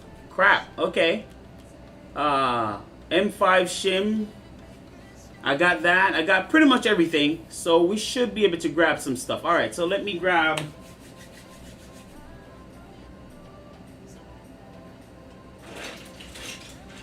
These are all the printed parts as you get. All different colors. Like I said, it's a Joker theme. It's gonna be white, green, red, purple. It's going to be all through the build, so when it's all done, you guys will like it, I promise. So for now, I'm going to go ahead and take this down.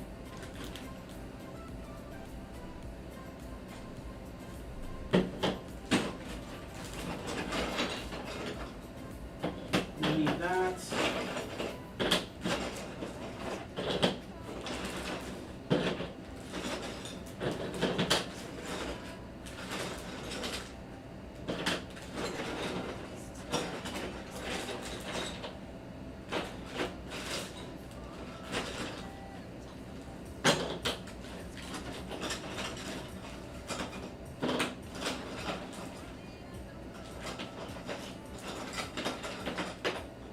What else?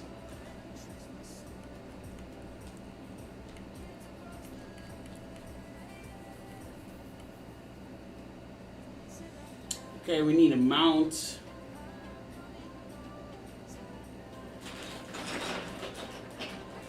These.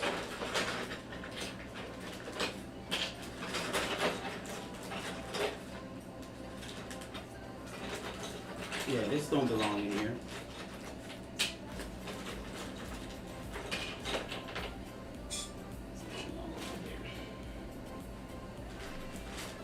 Anything else? The base.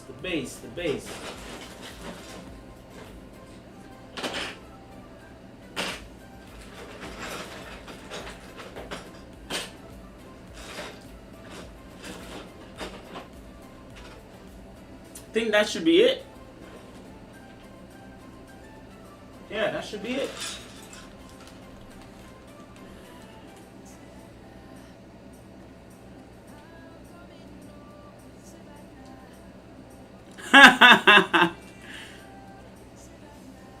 Hey Kenneth, welcome to the stream, bud.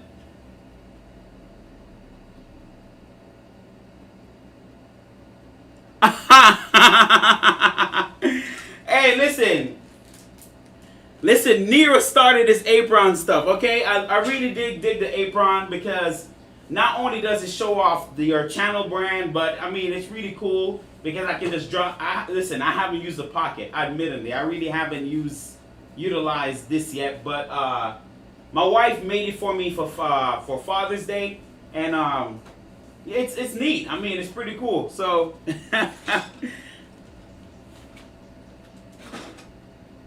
all right, so let me bring you guys a little closer in. Let me see if I can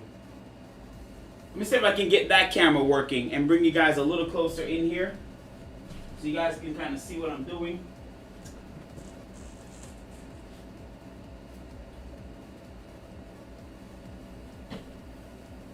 Which camera is this? This camera is at the back, yeah.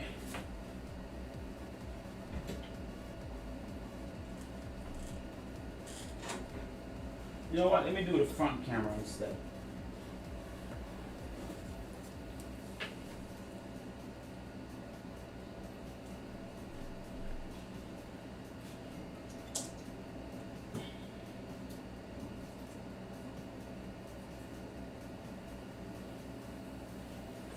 Alright, let me see if I can get this camera up and running for you guys so you guys can see just a little closer view here.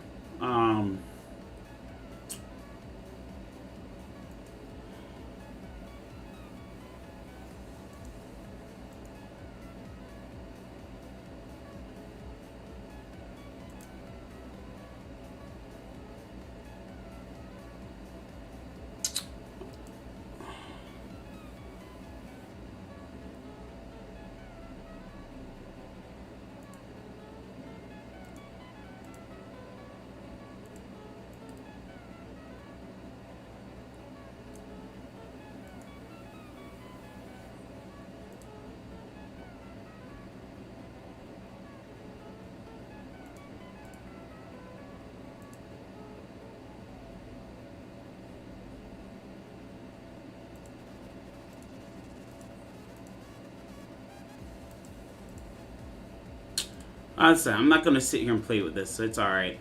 I need to get that camera working though, but it's alright.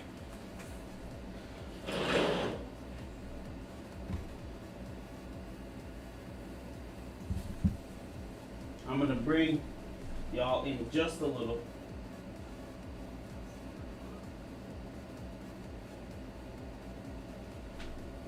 Okay.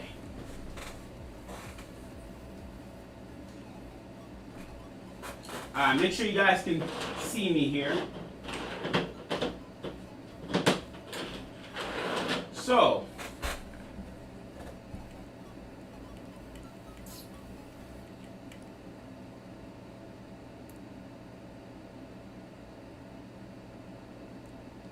okay.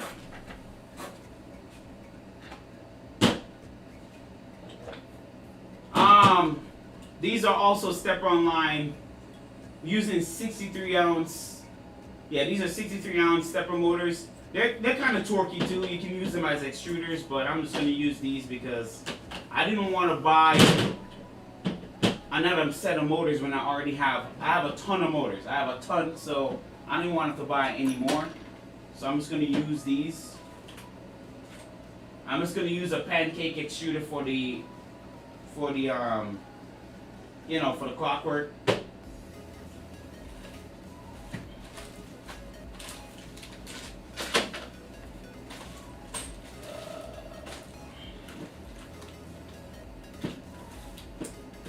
Got my foot,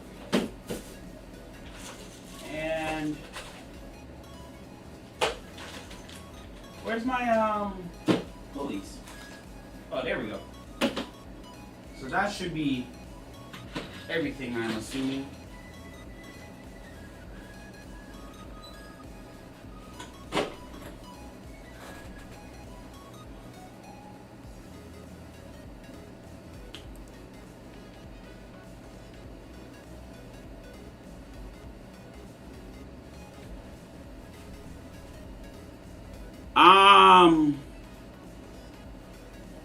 Is the stream frozen, guys? Let me know, because it looked like it did. Of course it did. Hold on, guys. Hold on. This is why you're not supposed to mess with things on stream.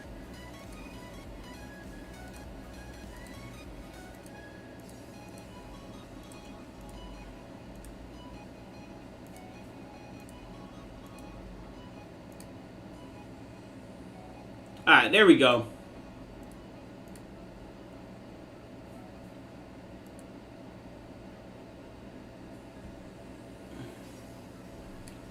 Yeah, hold on, guys. I shouldn't have messed with it. It's my fault. There we go. It's my bad, guys. I messed with it, so let's go. Let's start this back. I shouldn't have messed with it. That's my fault. Alright, so we got our motors. I'm using a pancake stepper. One of these days I want to try the arbiter. We'll see. But I'm going to go with a pancake stepper for the clockwork. I got the little squishy machine feet. I got the pulleys. Got a bunch of 20T pulleys as well. Got the 608 bearings. So, alright, let's build this area here. So, let me see what I need to do.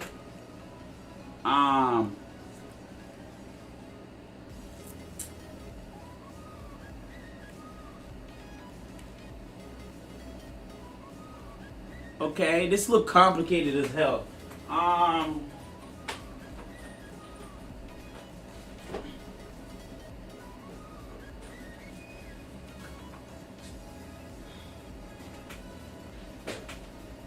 have some I have those 80T pulley thingies. Let me see if I can find them. Yeah, these are it.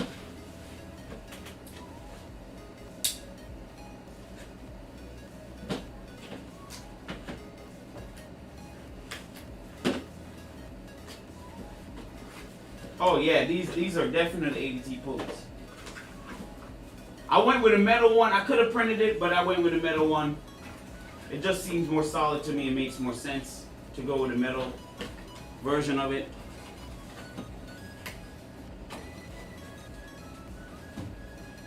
All right.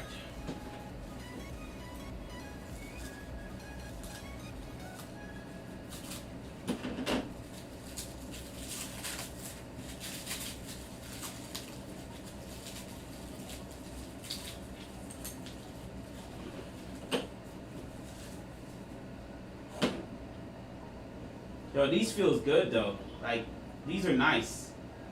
Pretty sure they're aluminum, so they got a light feel, but yeah, these are nice.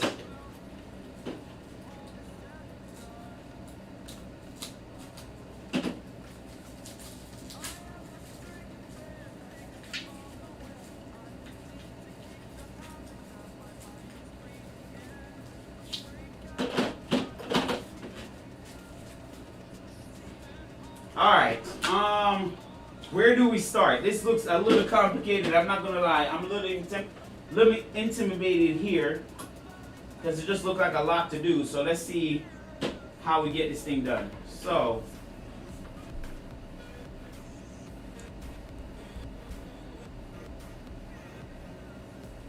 I'm gonna need rods, right? Actually, yeah, it looked like I do. I need rods. I do need rods.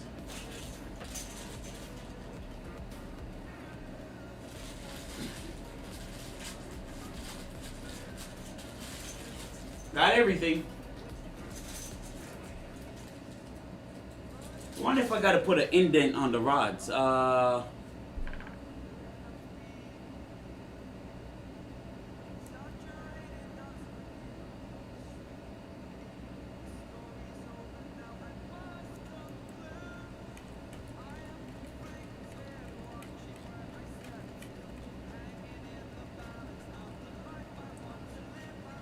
Hey, Do any one of you guys know if there?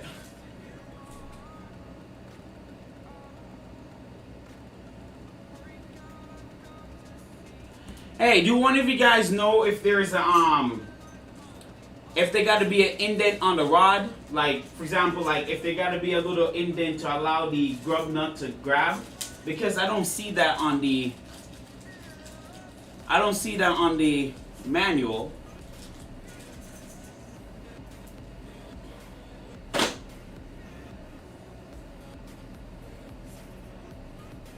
Okay.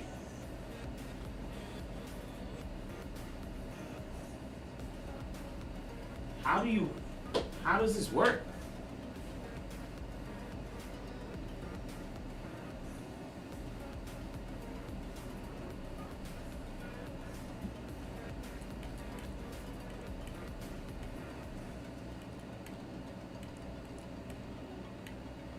Yo, I'm highly confused now.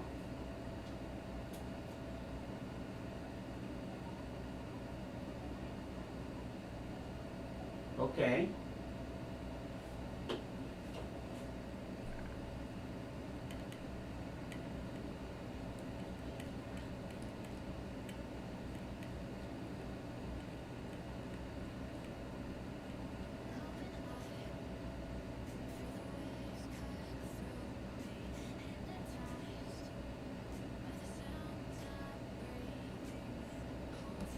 Oh, I see.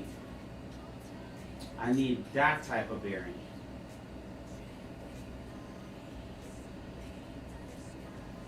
.25 bearing.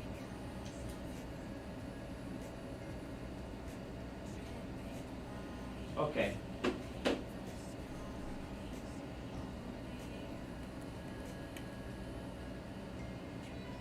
I don't think I have any of those.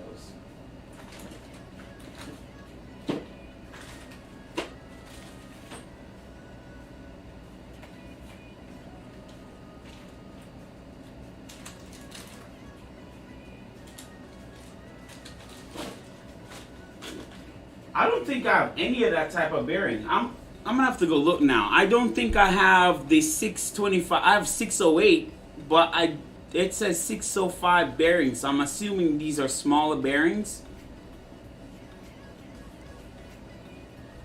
So, uh-oh, we might have hit a snag here, guys.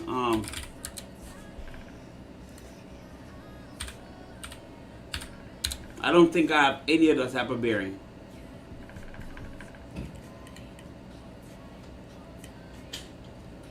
They're much, much smaller bearings. Okay, I see. Wow.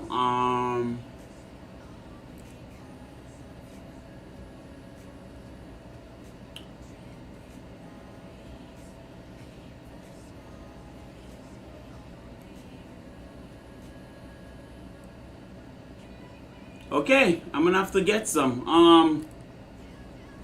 So I don't have any 625 bearings. I only have these things here, and I doubt that's what this is called for. So we might have to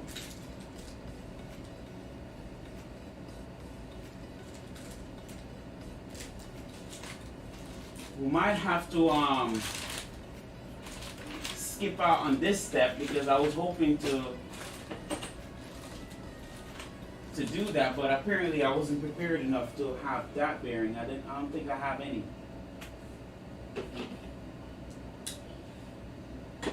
Because I'm sure you're gonna need all of that. So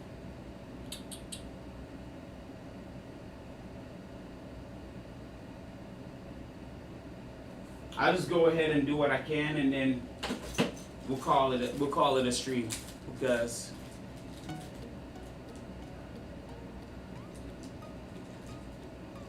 yeah, it is. Yeah, the 625 bearing is a lot smaller, I'm realizing, because I have 608, and for some reason I didn't realize that it called for a lot smaller bearing.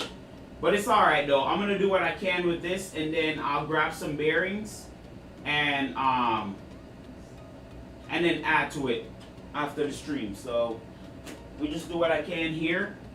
So clearly we won't be able to put up everything, but I'll just do what I can.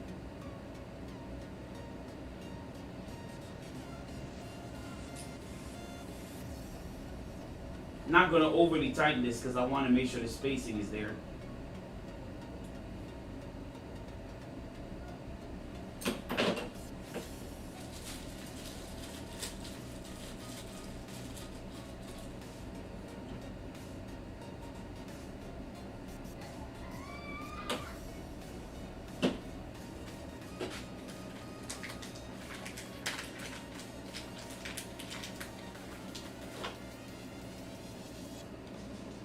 So it faces this way.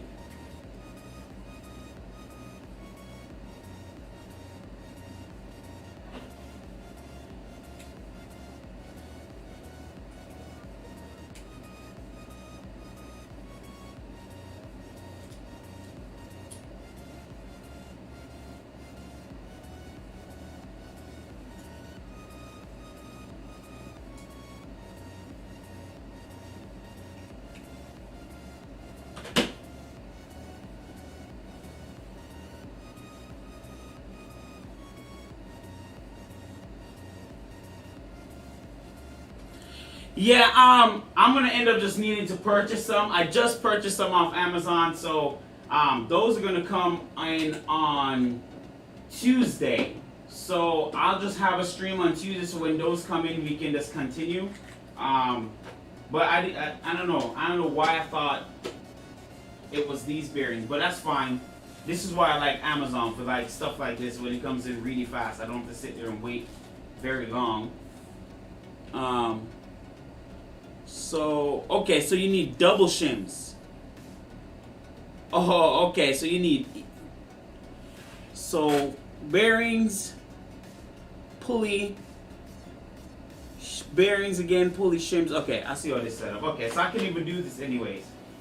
I can't do this anyways. I gotta have bearings first anyway. So, even if I wanted to, I can't do this until I get the actual bearings. So we're not going to even bother trying. We're just going to wait. I'll just wait till I get the bearings. I don't think there's any other steps we can do.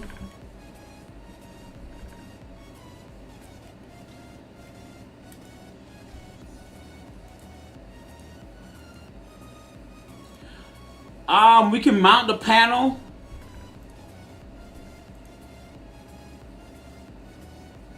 Okay. So we'll just do that. We'll go ahead and we mount the panel, the back panel here. I'll go ahead and put on that since we can do that before the actual thing. And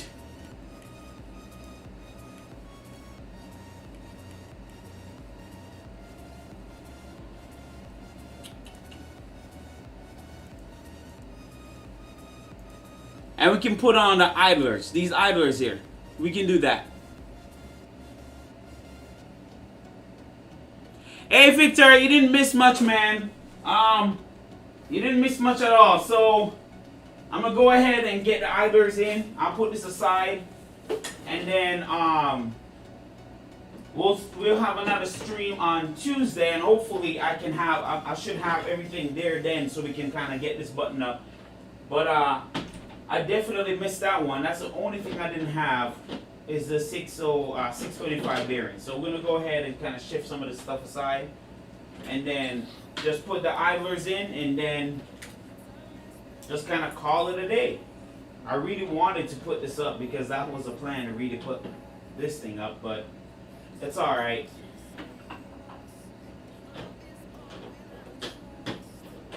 It's okay. A bit disappointed, but it's all good. And it was gonna look really good too, because I got all the colors, the reds, the green, the white. Yeah, it would have been really, really awesome. But we'll save it for another day, not a stream. We just focus on putting the rest of this frame together. Let me put this away so that way I don't mix anything up.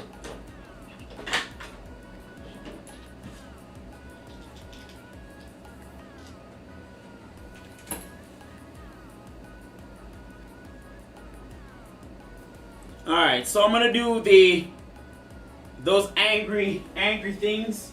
So let's put those up instead. We'll do the idlers. We'll just put the idlers up.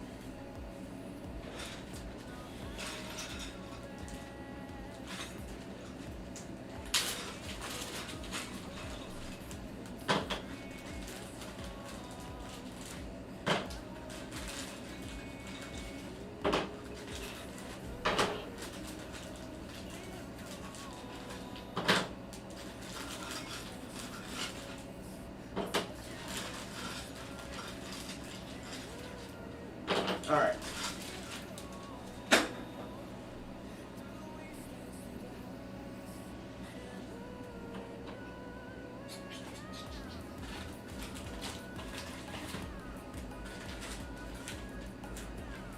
We need M51. What is that?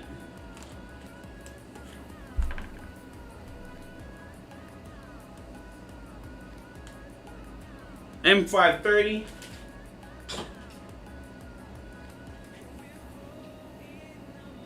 Oh, it actually fits. Thank God, I was worried about this. Okay. Let me grab some M530 and M316s. And what's to buckle it in?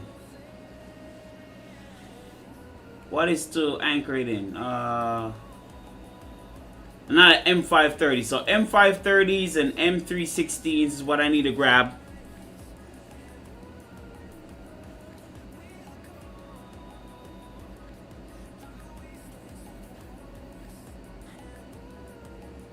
Hey Victor, yeah, after the stream, buddy, I'll get with you after the stream and I'll show you how to do that. No big deal. But no worries, buddy. Just message me after the stream and I'll help you out with that. So M530s and 16s, right? So 16s, those are 12s. Gotta have some 16s around here. Yep. And M530. M5.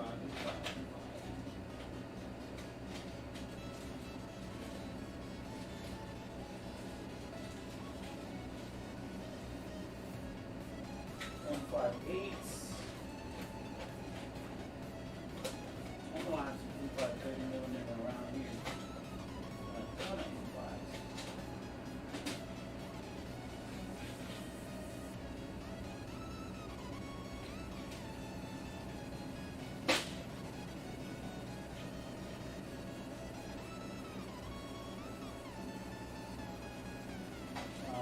Okay.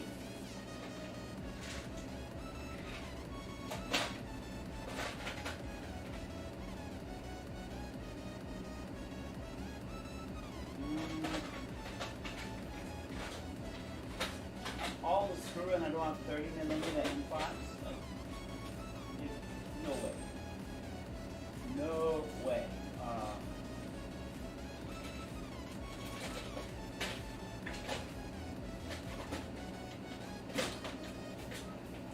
There we go. I know I have M5s. Alright, found some, guys. About to sweat there because I know I had a bunch of M5. Okay, so we got a 30mm M5 and got our 16s here. So let's go ahead and put this up.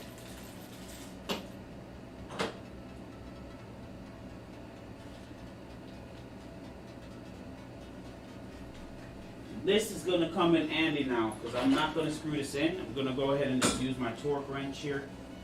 My torque screwdriver and get this in.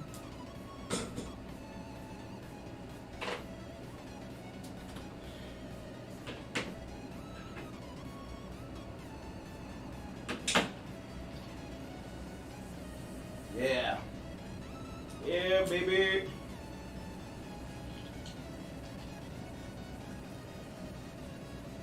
Okay, so if I'm mounting it like this, it goes on which side? Does it matter? Probably going to do it on the outside.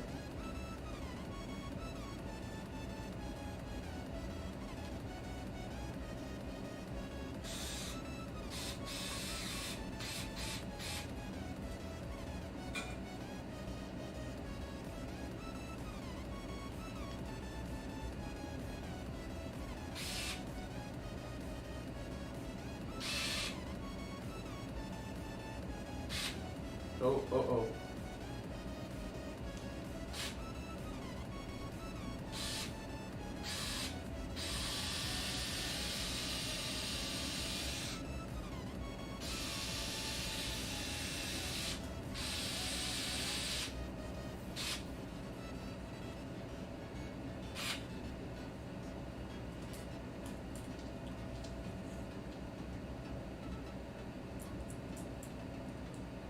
Alright. There we go. We got some space in between. I thought this wouldn't have fit because I think this was 9mm, I think, pulley. Or I think 10, I can't remember, but I actually have plenty of space, plenty of room, so it fit really nicely. So I'm happy about that. I was a bit worried, but we're solid.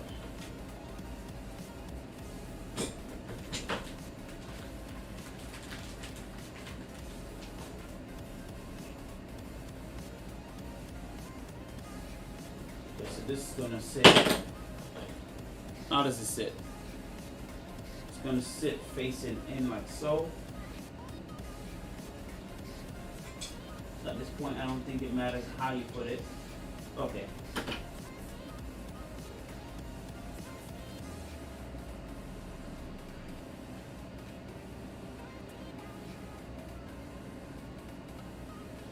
Does it matter where you put it?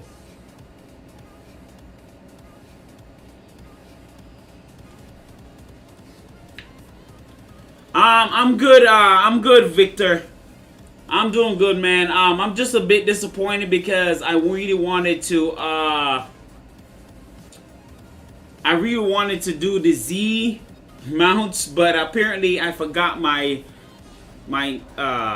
625 bearings. So I'll have another stream as soon as that comes in.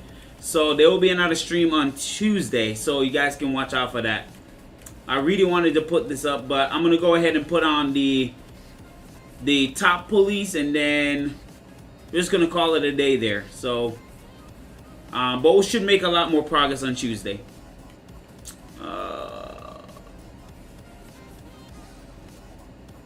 Okay, so I guess it doesn't matter where you put it. Okay, I was just wondering. I guess it doesn't matter how you put it in.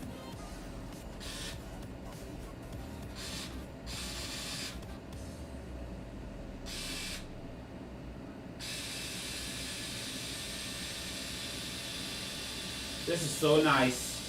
I don't have to screw it in. Ooh, I gotta turn this torque setting down. It's a little too strong. Okay.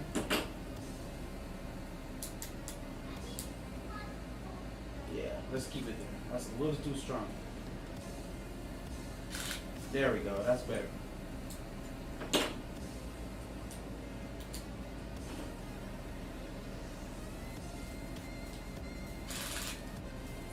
Nice.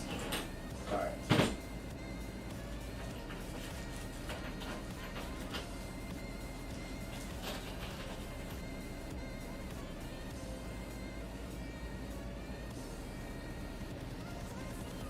Oh, ABS and glass plate. Listen, man. Honestly, I love my glass. I don't hate glass at all, but I really don't miss ABS and glass, because when I first attempted to print the ABS parts, glass, if you try to do it on a flat glass, even in an enclosure, it still warps. If you use hairspray, you might get away with it with a brim, but even when I did that, it warped underneath the brim. It was weird. It wasn't until I found Overture filaments always ship this. Did I have a little stack? Do I have a sample of it? Let me see if I can find it real quick. I'll show you guys. But oh, found it. These things here. If you're able to get Overture's filament, they ship these bed stickers. These work really well for ABS. This is what I print all of my Voron 1.8 parts on. It stays down. I don't have to put nothing extra. Just wipe it off with alcohol, and it stays down, and it grabs ABS like nobody's business. I mean, ABS takes forever to come off of this. And I don't know what the material is, but it's ABS just stick to it like crazy. Like, and so these are great. These are great to print ABS on. That's just my recommendation. But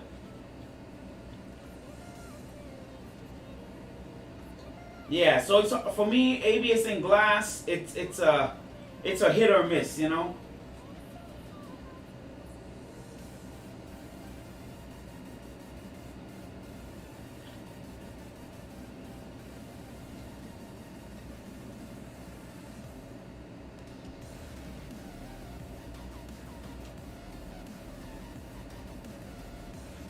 Oh, I got you, Vision. I got you.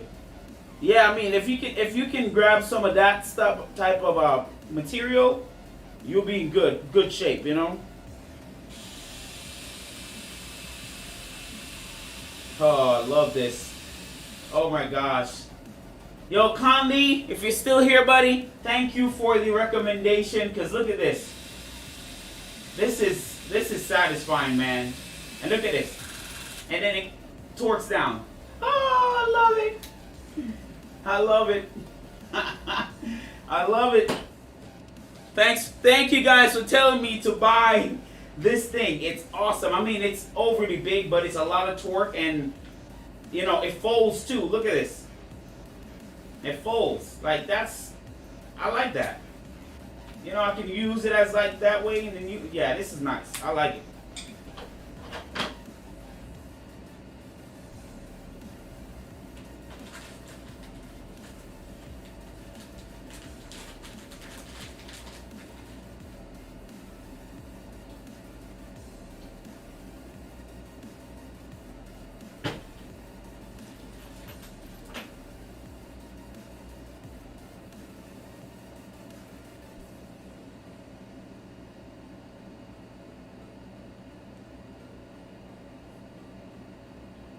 Hey, 3D Obsession! Hey, man! It's been a minute. I'm glad you can finally catch one more of my stream. How you doing, buddy?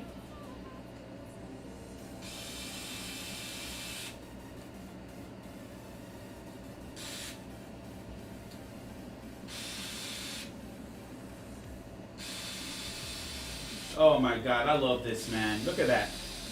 It just goes in, and then once it reaches torque, it just skips. Oh, that's money. That is money right there. That is money.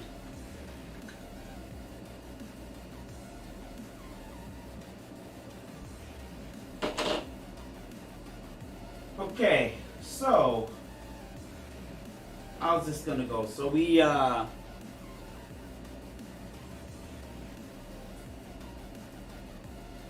goes like this. So we need an M3 nut. Okay, I see. Okay, so you need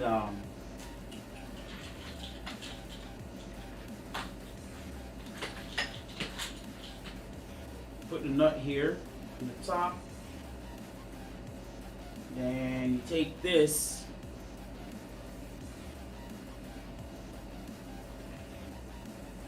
Oh, I got it.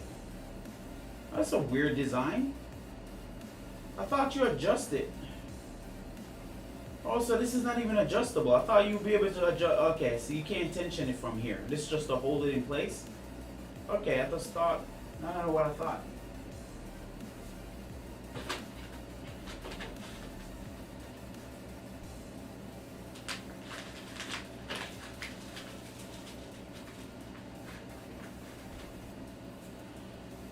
Oh yeah, I watched it. Yeah, I watched Nero stream. I'm usually there watching Nero streams and stuff. That was crazy. Funny enough, I got a story to tell y'all. So the last stream I had someone commented on my stream, and not that he said anything mean or anything like that. In my opinion, like I can take criticism, but he said. He commented on my 5-hour stream. I didn't mean for it to go 5 hours, but I wanted to show how to build a printer from scratch and how to configure Clipper and everything like that, right?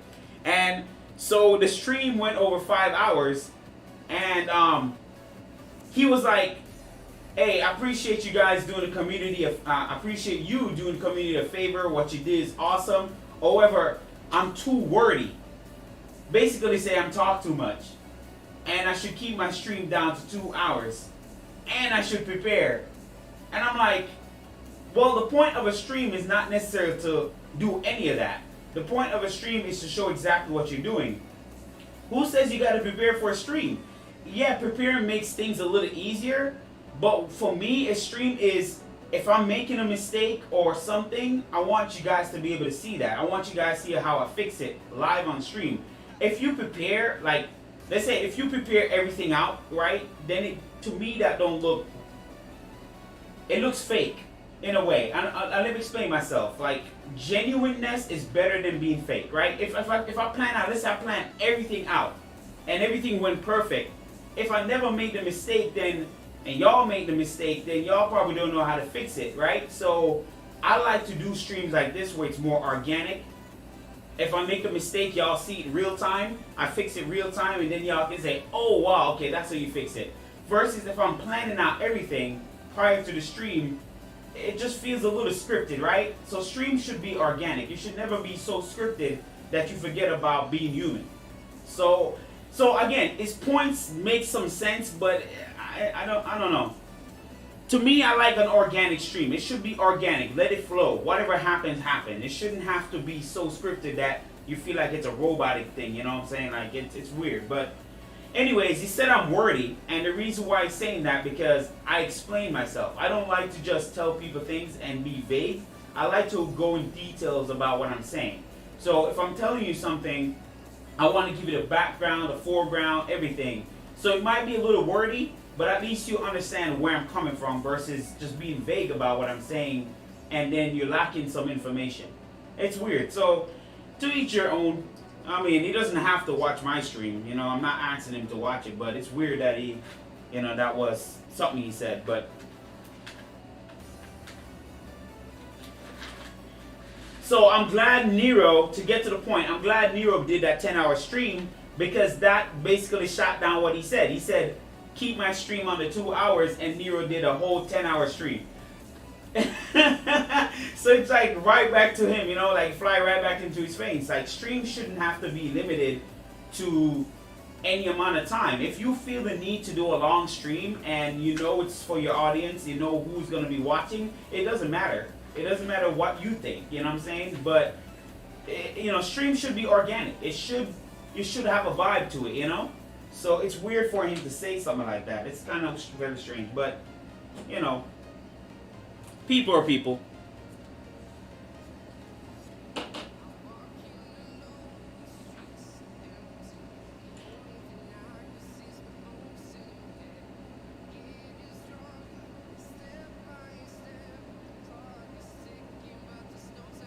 Oh yeah, man. Listen, man. And like I said, I love Nero's stream. Very entertaining dude. Very knowledgeable dude.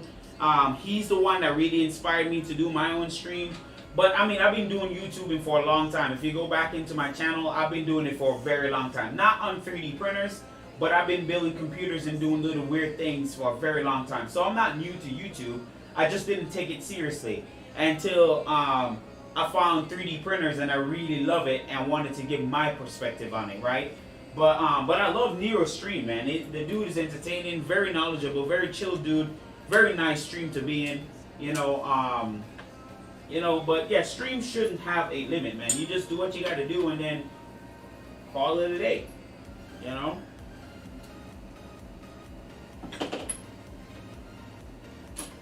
Okay, I'm missing one thing. Okay, I was gonna be like, okay.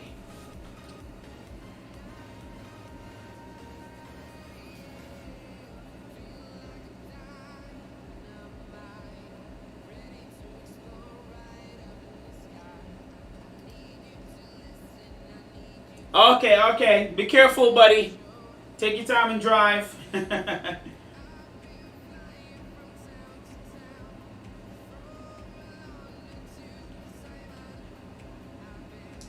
Oh, popped out. Okay. Uh-oh.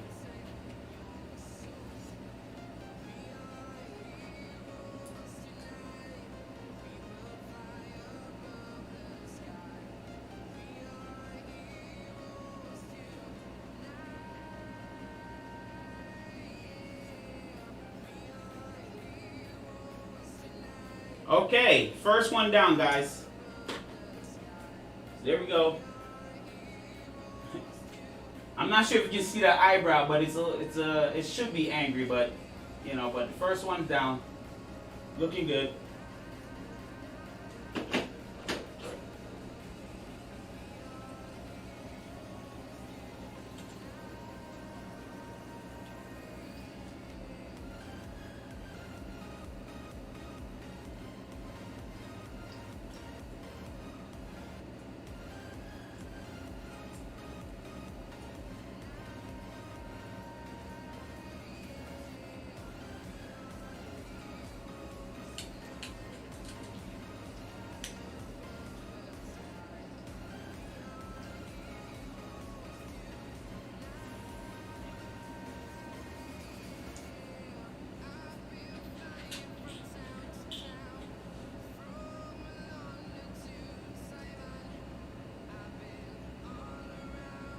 Oh yeah. Awesome vision. Yeah, I definitely work the octopus. I'm gonna be using the with this build, I'm gonna be using the Physec spider. I've had it for a minute now. It's somewhere around here. It's on the floor, but yeah, I'm using the Physec spider. I've heard some people running into issue with it, but after watching Nira's stream, it seems like there's not really major issue. Just got to be careful. So once I get it all built, I'm going to go browse the GitHub for Physec and see the process of how to kind of get this board up and running. But I got it with the 8 TSMC 2209 stepper drivers. So I'm going to be using this spider with this build.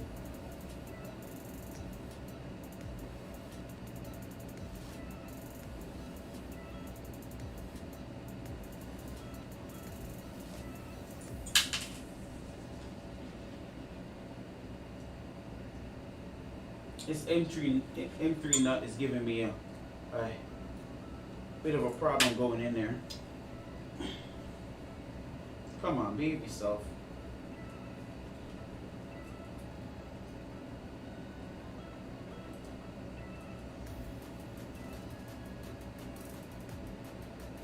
So stubborn.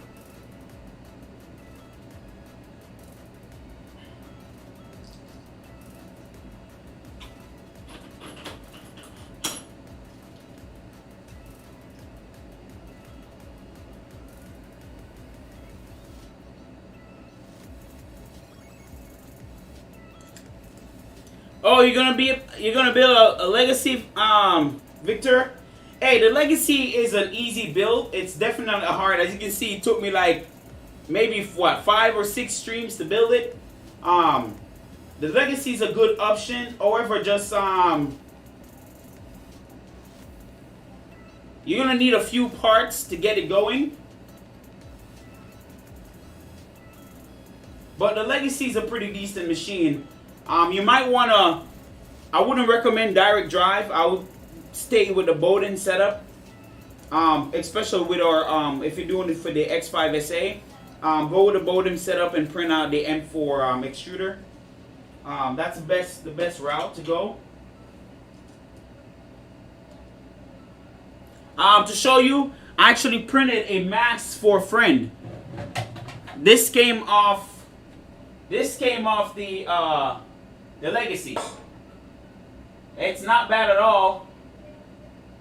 Still some tuning needs to be done, but it's not a bad print.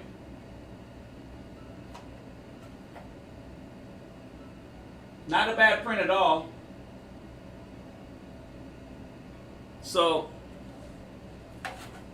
the legacy got some potential.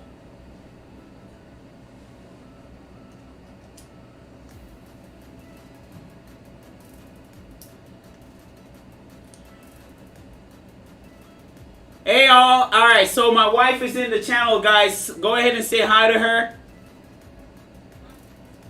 Crafts by Jazzy is my wife. If you guys don't mind saying hi to her, she's going through a little bit of a rough time because her mom is in the hospital. I think she's doing okay right now, but if you guys don't mind saying hi to her, her mom is in the hospital, so yeah, just keep her mom in prayers, guys. Appreciate that.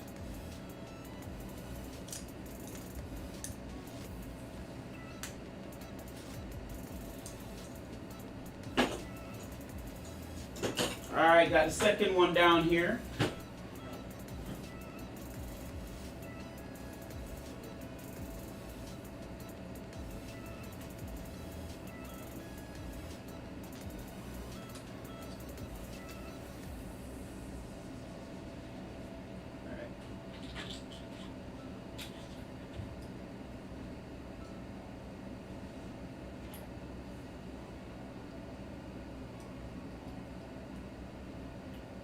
There we go. Be soft and stay in there. There we go. And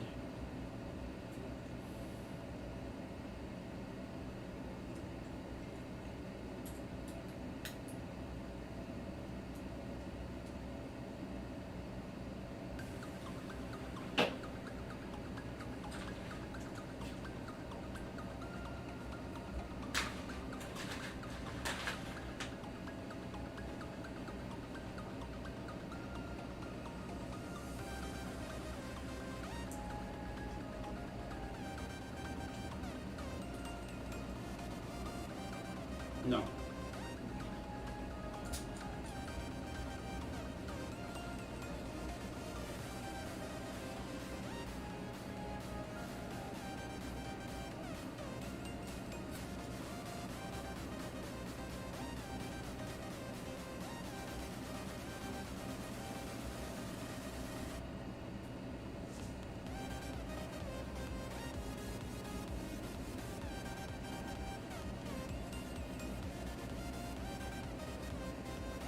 Alright, third one down. We're getting there. Yeah, these are neat.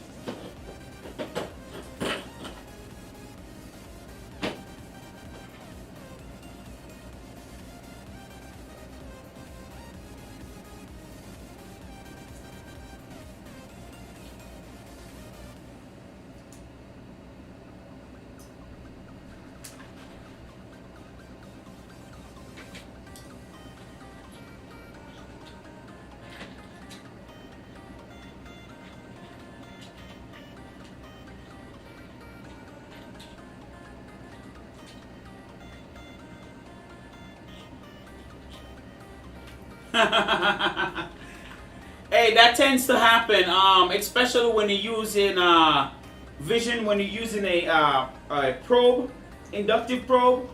You always have to set the offset. Every time you change the bed, you have to set an offset. That's why a lot of people like BL touches, because you don't really have to necessarily do that with a BL touch.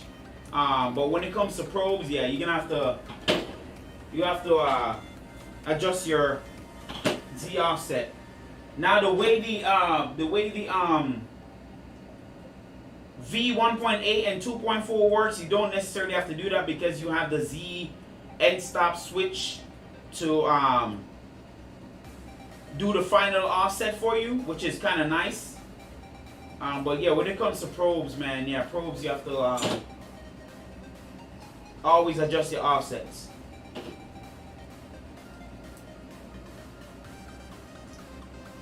There we go.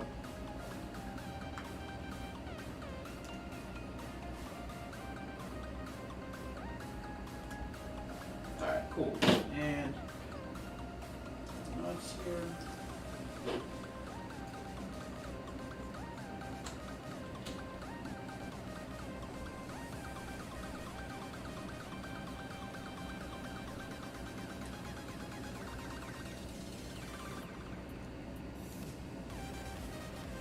Oh, gotcha. Okay.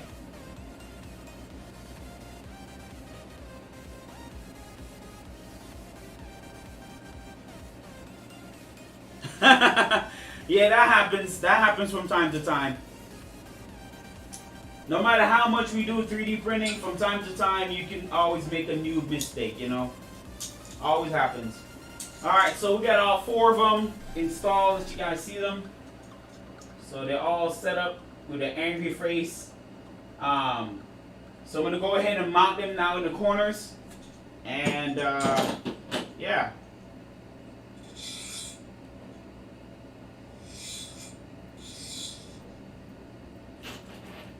1, 2, 3, 4, 5, 6, 7. I need one more. I need one more M8, but I'll find that.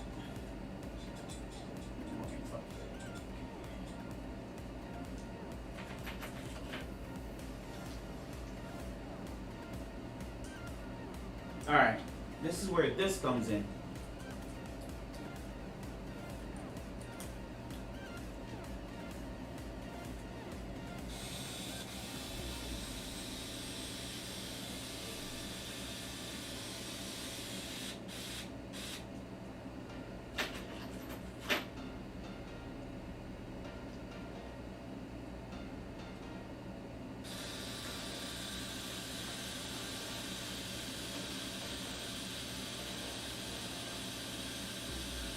Man, I love this. I love this.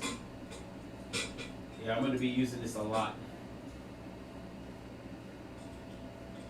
Now, should it be all the way in the corner?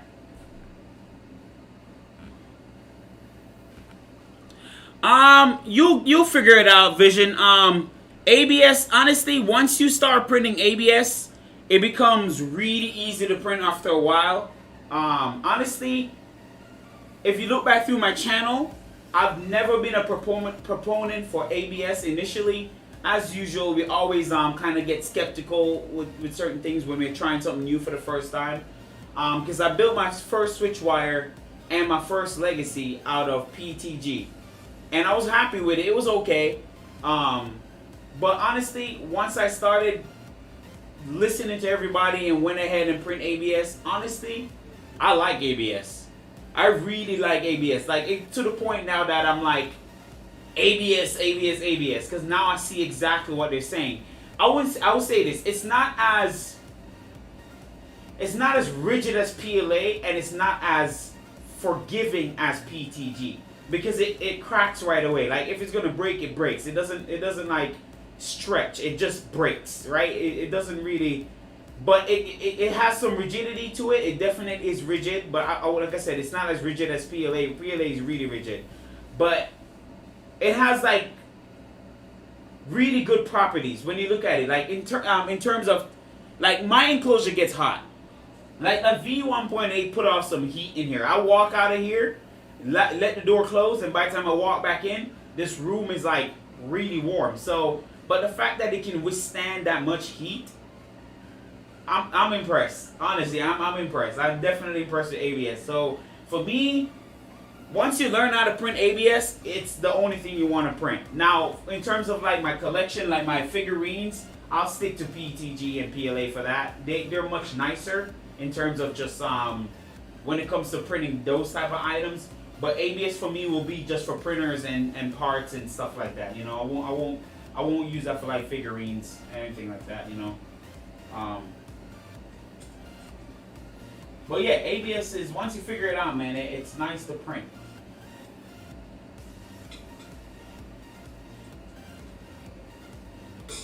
Alright, let me see if I can grab onto this here.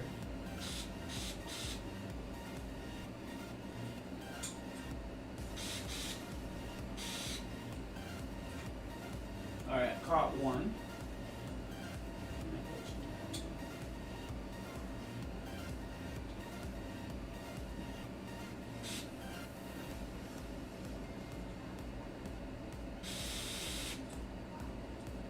Oh, uh-oh.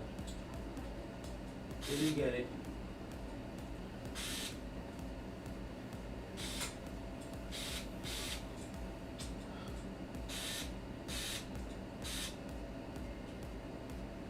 Man, if you don't get this thing lined up, it doesn't go in. Oh my God, come on.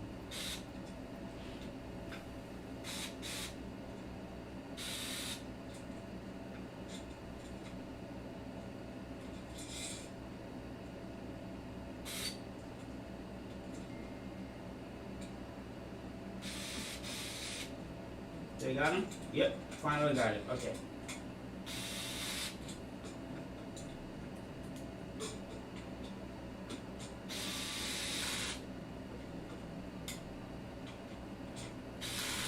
Alright, one down.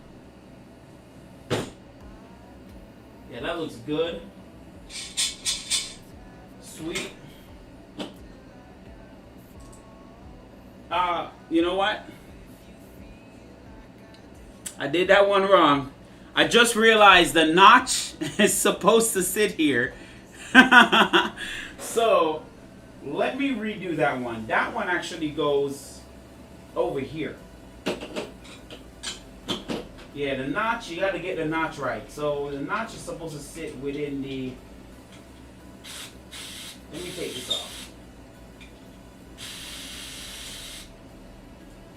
Yeah, so this goes over here. Because it's supposed to sit within the notch. So,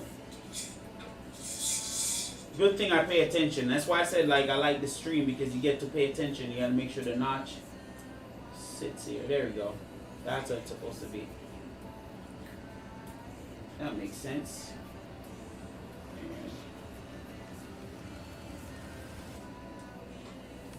Catch it. Can I catch it? Let's catch it out here.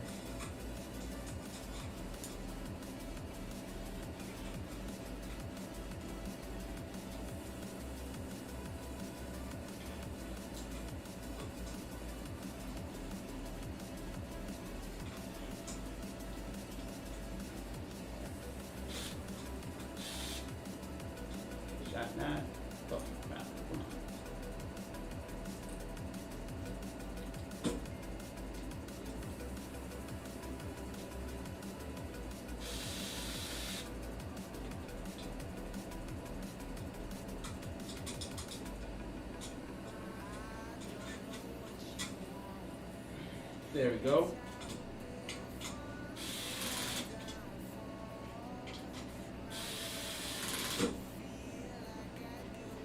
Alright, that's the correct way. So, not supposed to be in the corner. Alright. This goes over here.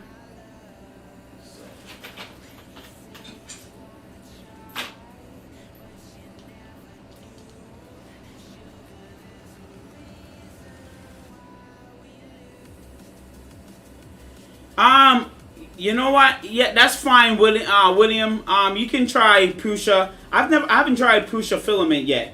But so far, I can say that the brands I've used so far are good. I think I've mentioned it before, but I've used Matter Hackers ABS, which is really good. Love their color selection. Really easy to print, by the way. Gizmodork's ABS is really good. Like their color option as well, that I got on Amazon.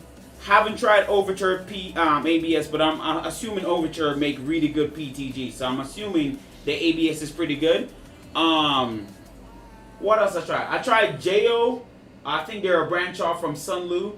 I tried their ABS. Good quality stuff. Good ABS. It stinks though. It stinks really bad. It's worse than Matter Hackers and Gizmodork. It stinks like really bad. But really good, solid ABS.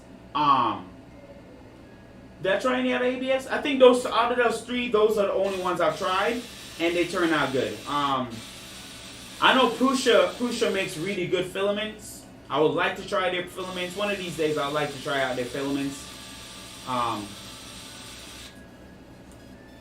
Yeah, but there's a lot of option out there. It's not just Eson. I know Eson make good ABS, but if you're in America, you're not limited to Eson. You can try Matter Hackers, Overture, a lot of good brand ABS out there, outside of just Eson ABS.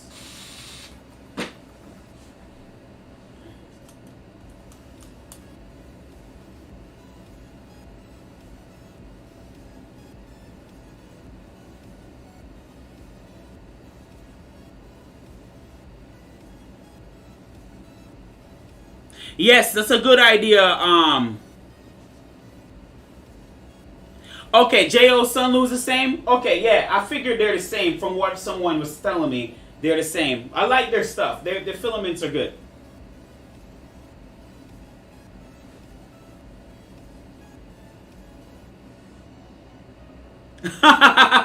well, at least you can confirm that their ABS stinks. It stinks, but it prints good. But it really stinks.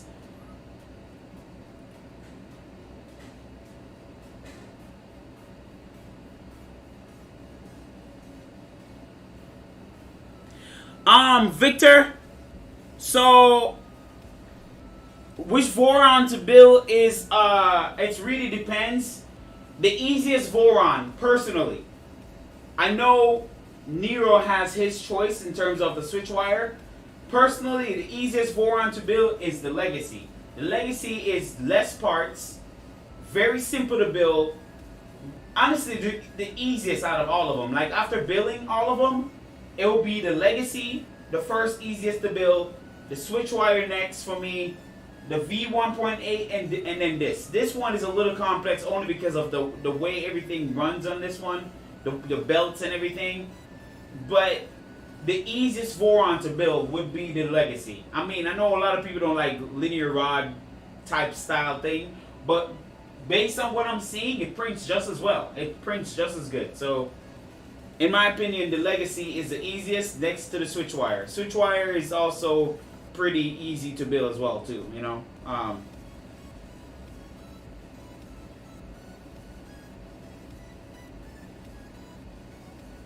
Oh, I have a ton. Hey, Vision, I have a ton of it. I think I have like a whole roll of the stuff. Like, I even have more here. The JO filaments are really good, man. I have like a couple blacks, couple whites, couple browns, reds and blues. I really like their filament. It just stinks. Like I said, it smells really bad. Like, again, even though my V1.8 is enclosed, I still smell it. It's so strong. It's insane. But that's the only complaint I have against it. Print-wise, prints really well.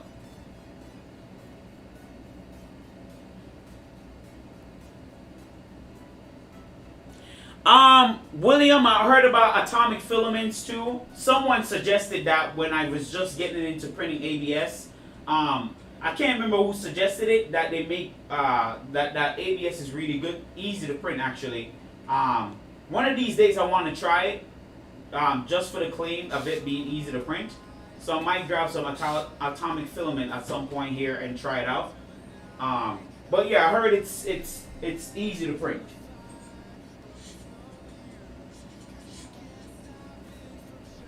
Let's see if we can get.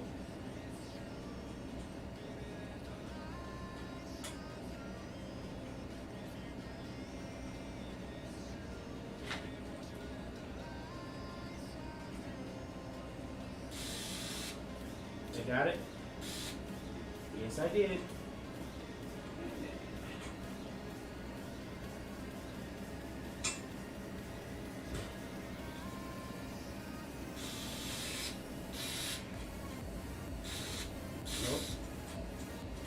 Close.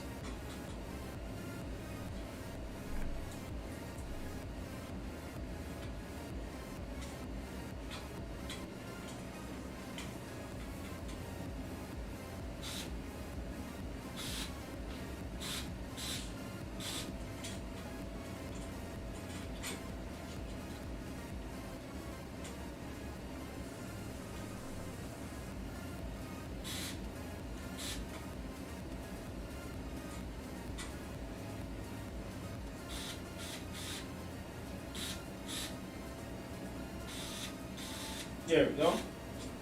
Finally caught it. Push it in the corner.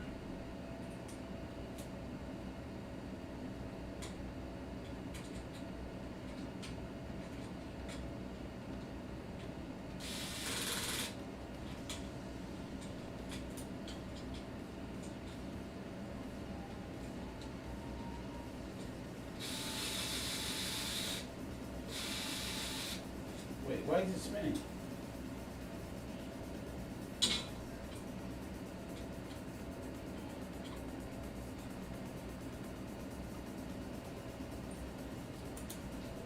I feel like it didn't catch it.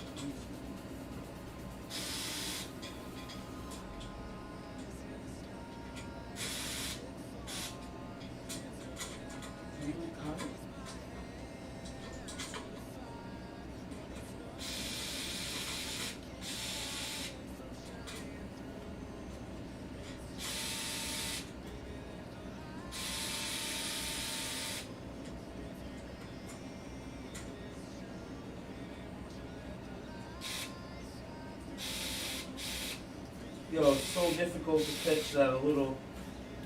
trying to catch up with a...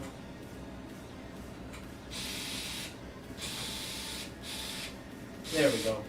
Finally got it now, but my God, that was annoying.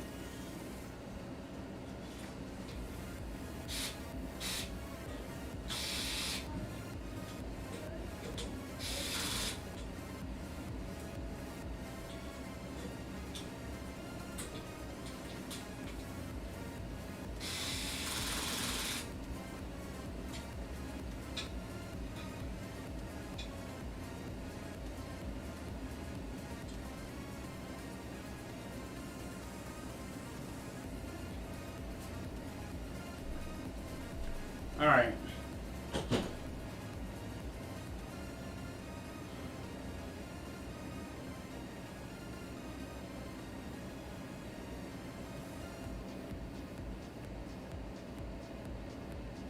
Okay, I'll give it a try, John, William. I'll definitely give that a try.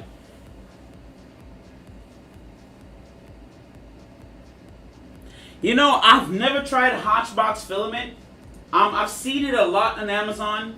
Never tried it. It looks interesting, and I've heard a lot of people talk good about Hotchbox filament. Now I've seen some bad reviews on it too, but there's a couple of them I want to really try. So eventually I'm gonna try to mix up the branding because, like I said, I've always used PTG, Matter Hackers, and those, but I kind of want to venture out of that and see what the other brands of filament has to offer. So. But Atomic Filament, that's one I definitely want to give it a go. I definitely want to try that one. I love carbon fiber PETG. Great stuff. Oh, great stuff. Love moisture though. If you leave it out, it suck up moisture like nobody's business and it starts printing like shit within an hour or two. It literally sucks up moisture out of the air. So that's the only thing I don't like about carbon fiber PETG. But when it prints fresh out the thing, oh. Beautiful filament, man. Great filament.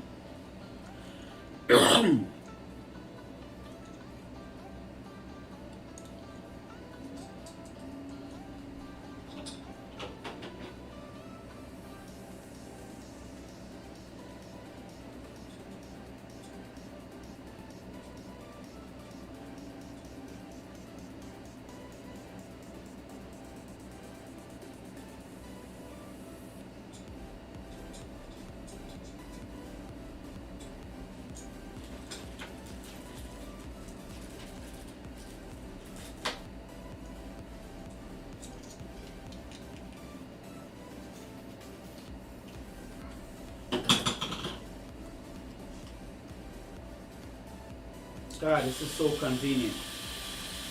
Oh, this is way too convenient, man. This is not good. Because I'm going to be using this all the darn time now. This is way too convenient. Oh, this is great. Yeah, this is way too convenient. Oh my goodness, yes. Yes, okay. Let's line this up here. Best as I can. Grab it. Got him. Come on, pop, come on. There we go. There we go. And then, oh, I didn't grab it in. Yeah, I didn't catch it. Okay.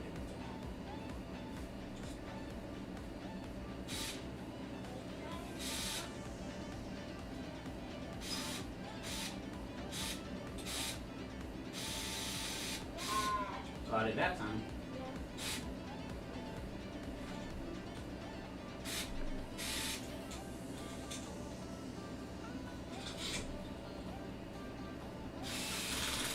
No, there's something wrong there.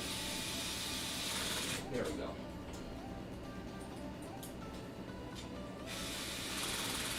Oh, so convenient. Oh my gosh. Love it. Love it.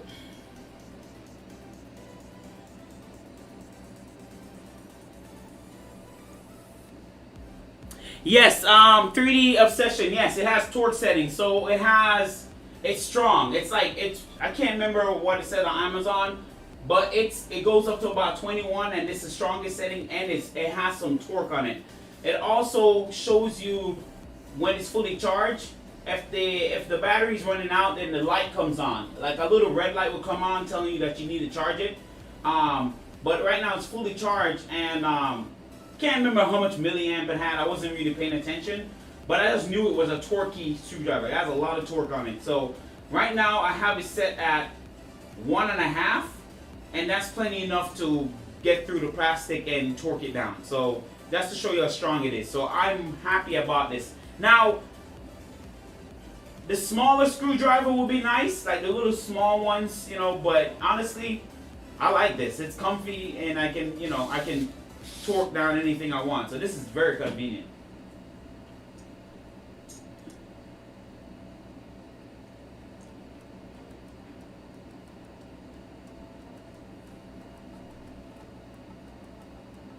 So I print all my ABS regardless, vision.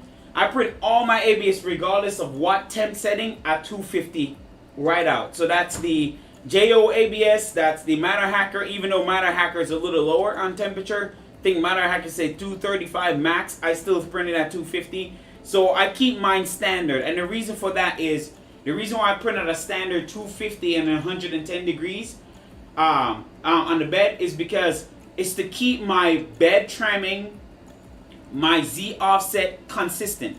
So that means I don't want it changing. For example, because when you use an inductive probe, it's not as accurate as the BL Touch. So if you try to like mess with the temperature of the nozzle, it will vary between the first layer. So I try not to mess with it. I try to keep my nozzle at 250 all the time and my bed at 110 all the time. So as long as you keep those consistent, no matter what ABS you're printing, you'll always have a consistent layer. If you start messing with the temperature of the nozzle or the bed, then you start seeing your layer getting thrown off. So for me, I try to keep it at 250 no matter what. I just 250, 110, and go, you know?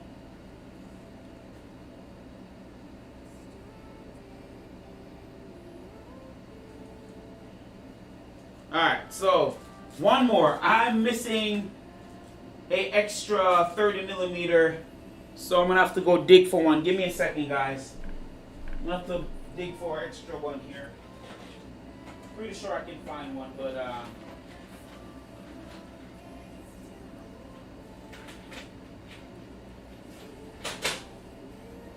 know I have extra over here somewhere.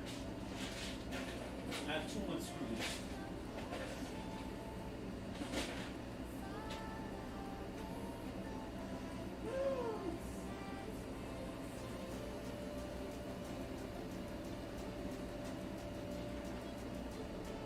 Nope.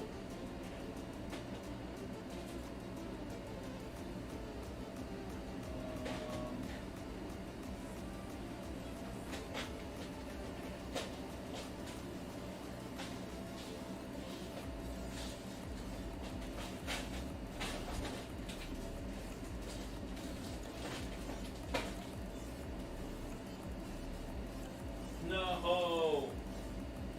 Crap, guys. I don't think I have another 30 millimeter. I just need an extra one, but I'm pretty sure I can find an extra one around here somewhere. I gotta have an extra.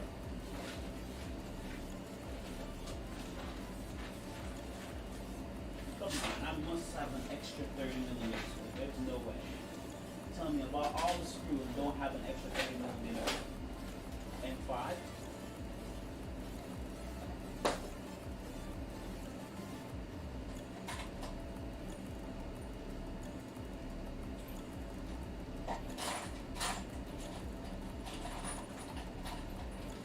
Tell me this is 30 millimeter. Oh, found one. Woo! Woo! Yes, sir. Found one, guys. Yes. I would have been upset just now. I would have been like, seriously? I gotta have a 30 somewhere. The place looks so small, but Yeah, it is. It's a 30. Oh, thank God. Would have been mad.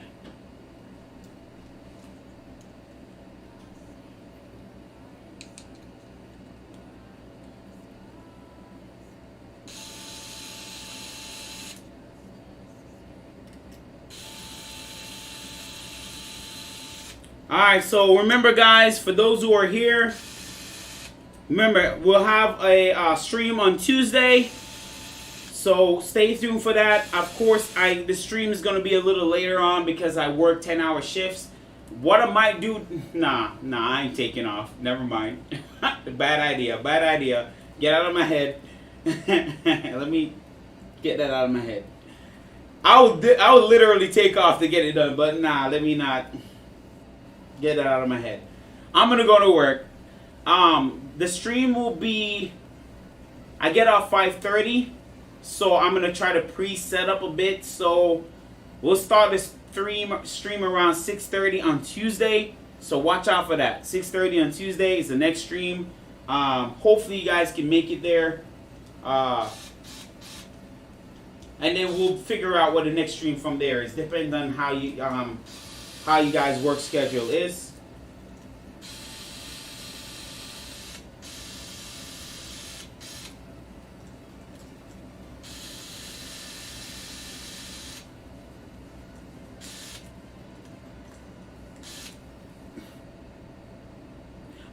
I'm in Florida, guys. For those who don't know, I'm in Florida, so it's Eastern Standard Time here. So my time zone, I try to do it in a way where everybody's able to view it. So so yeah, about 6:30 should be early enough for most Europeans to see it. So yeah.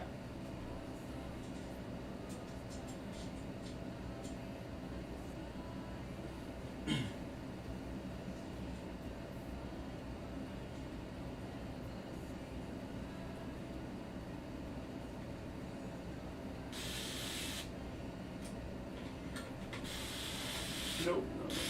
Almost broke that. Relax.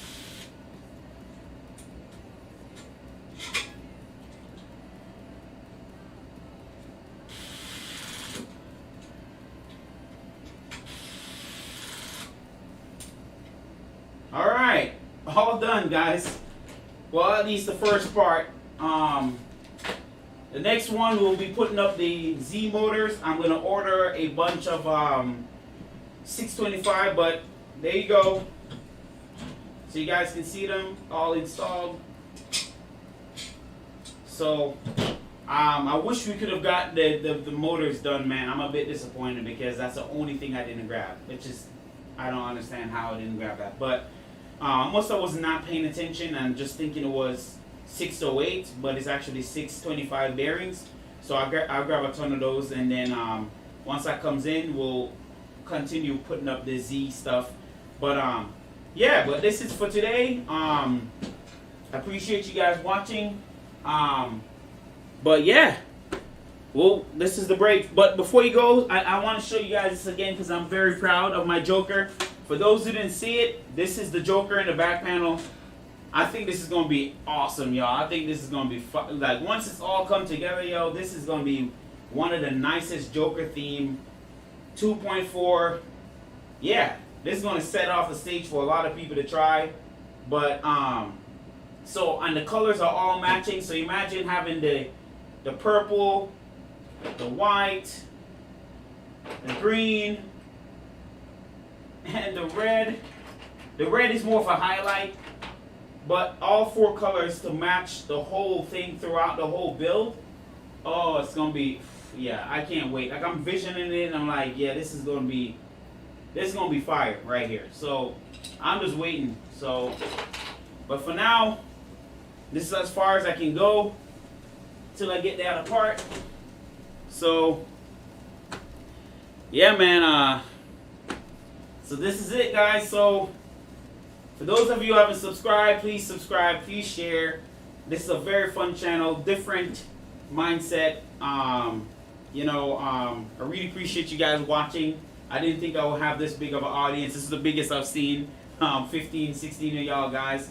But I know it's going to grow and get bigger. So I really appreciate you guys, but this is it. I can't do much more. So I'll see you guys in the next video. So you guys have a nice day, good Sunday, take care, and peace.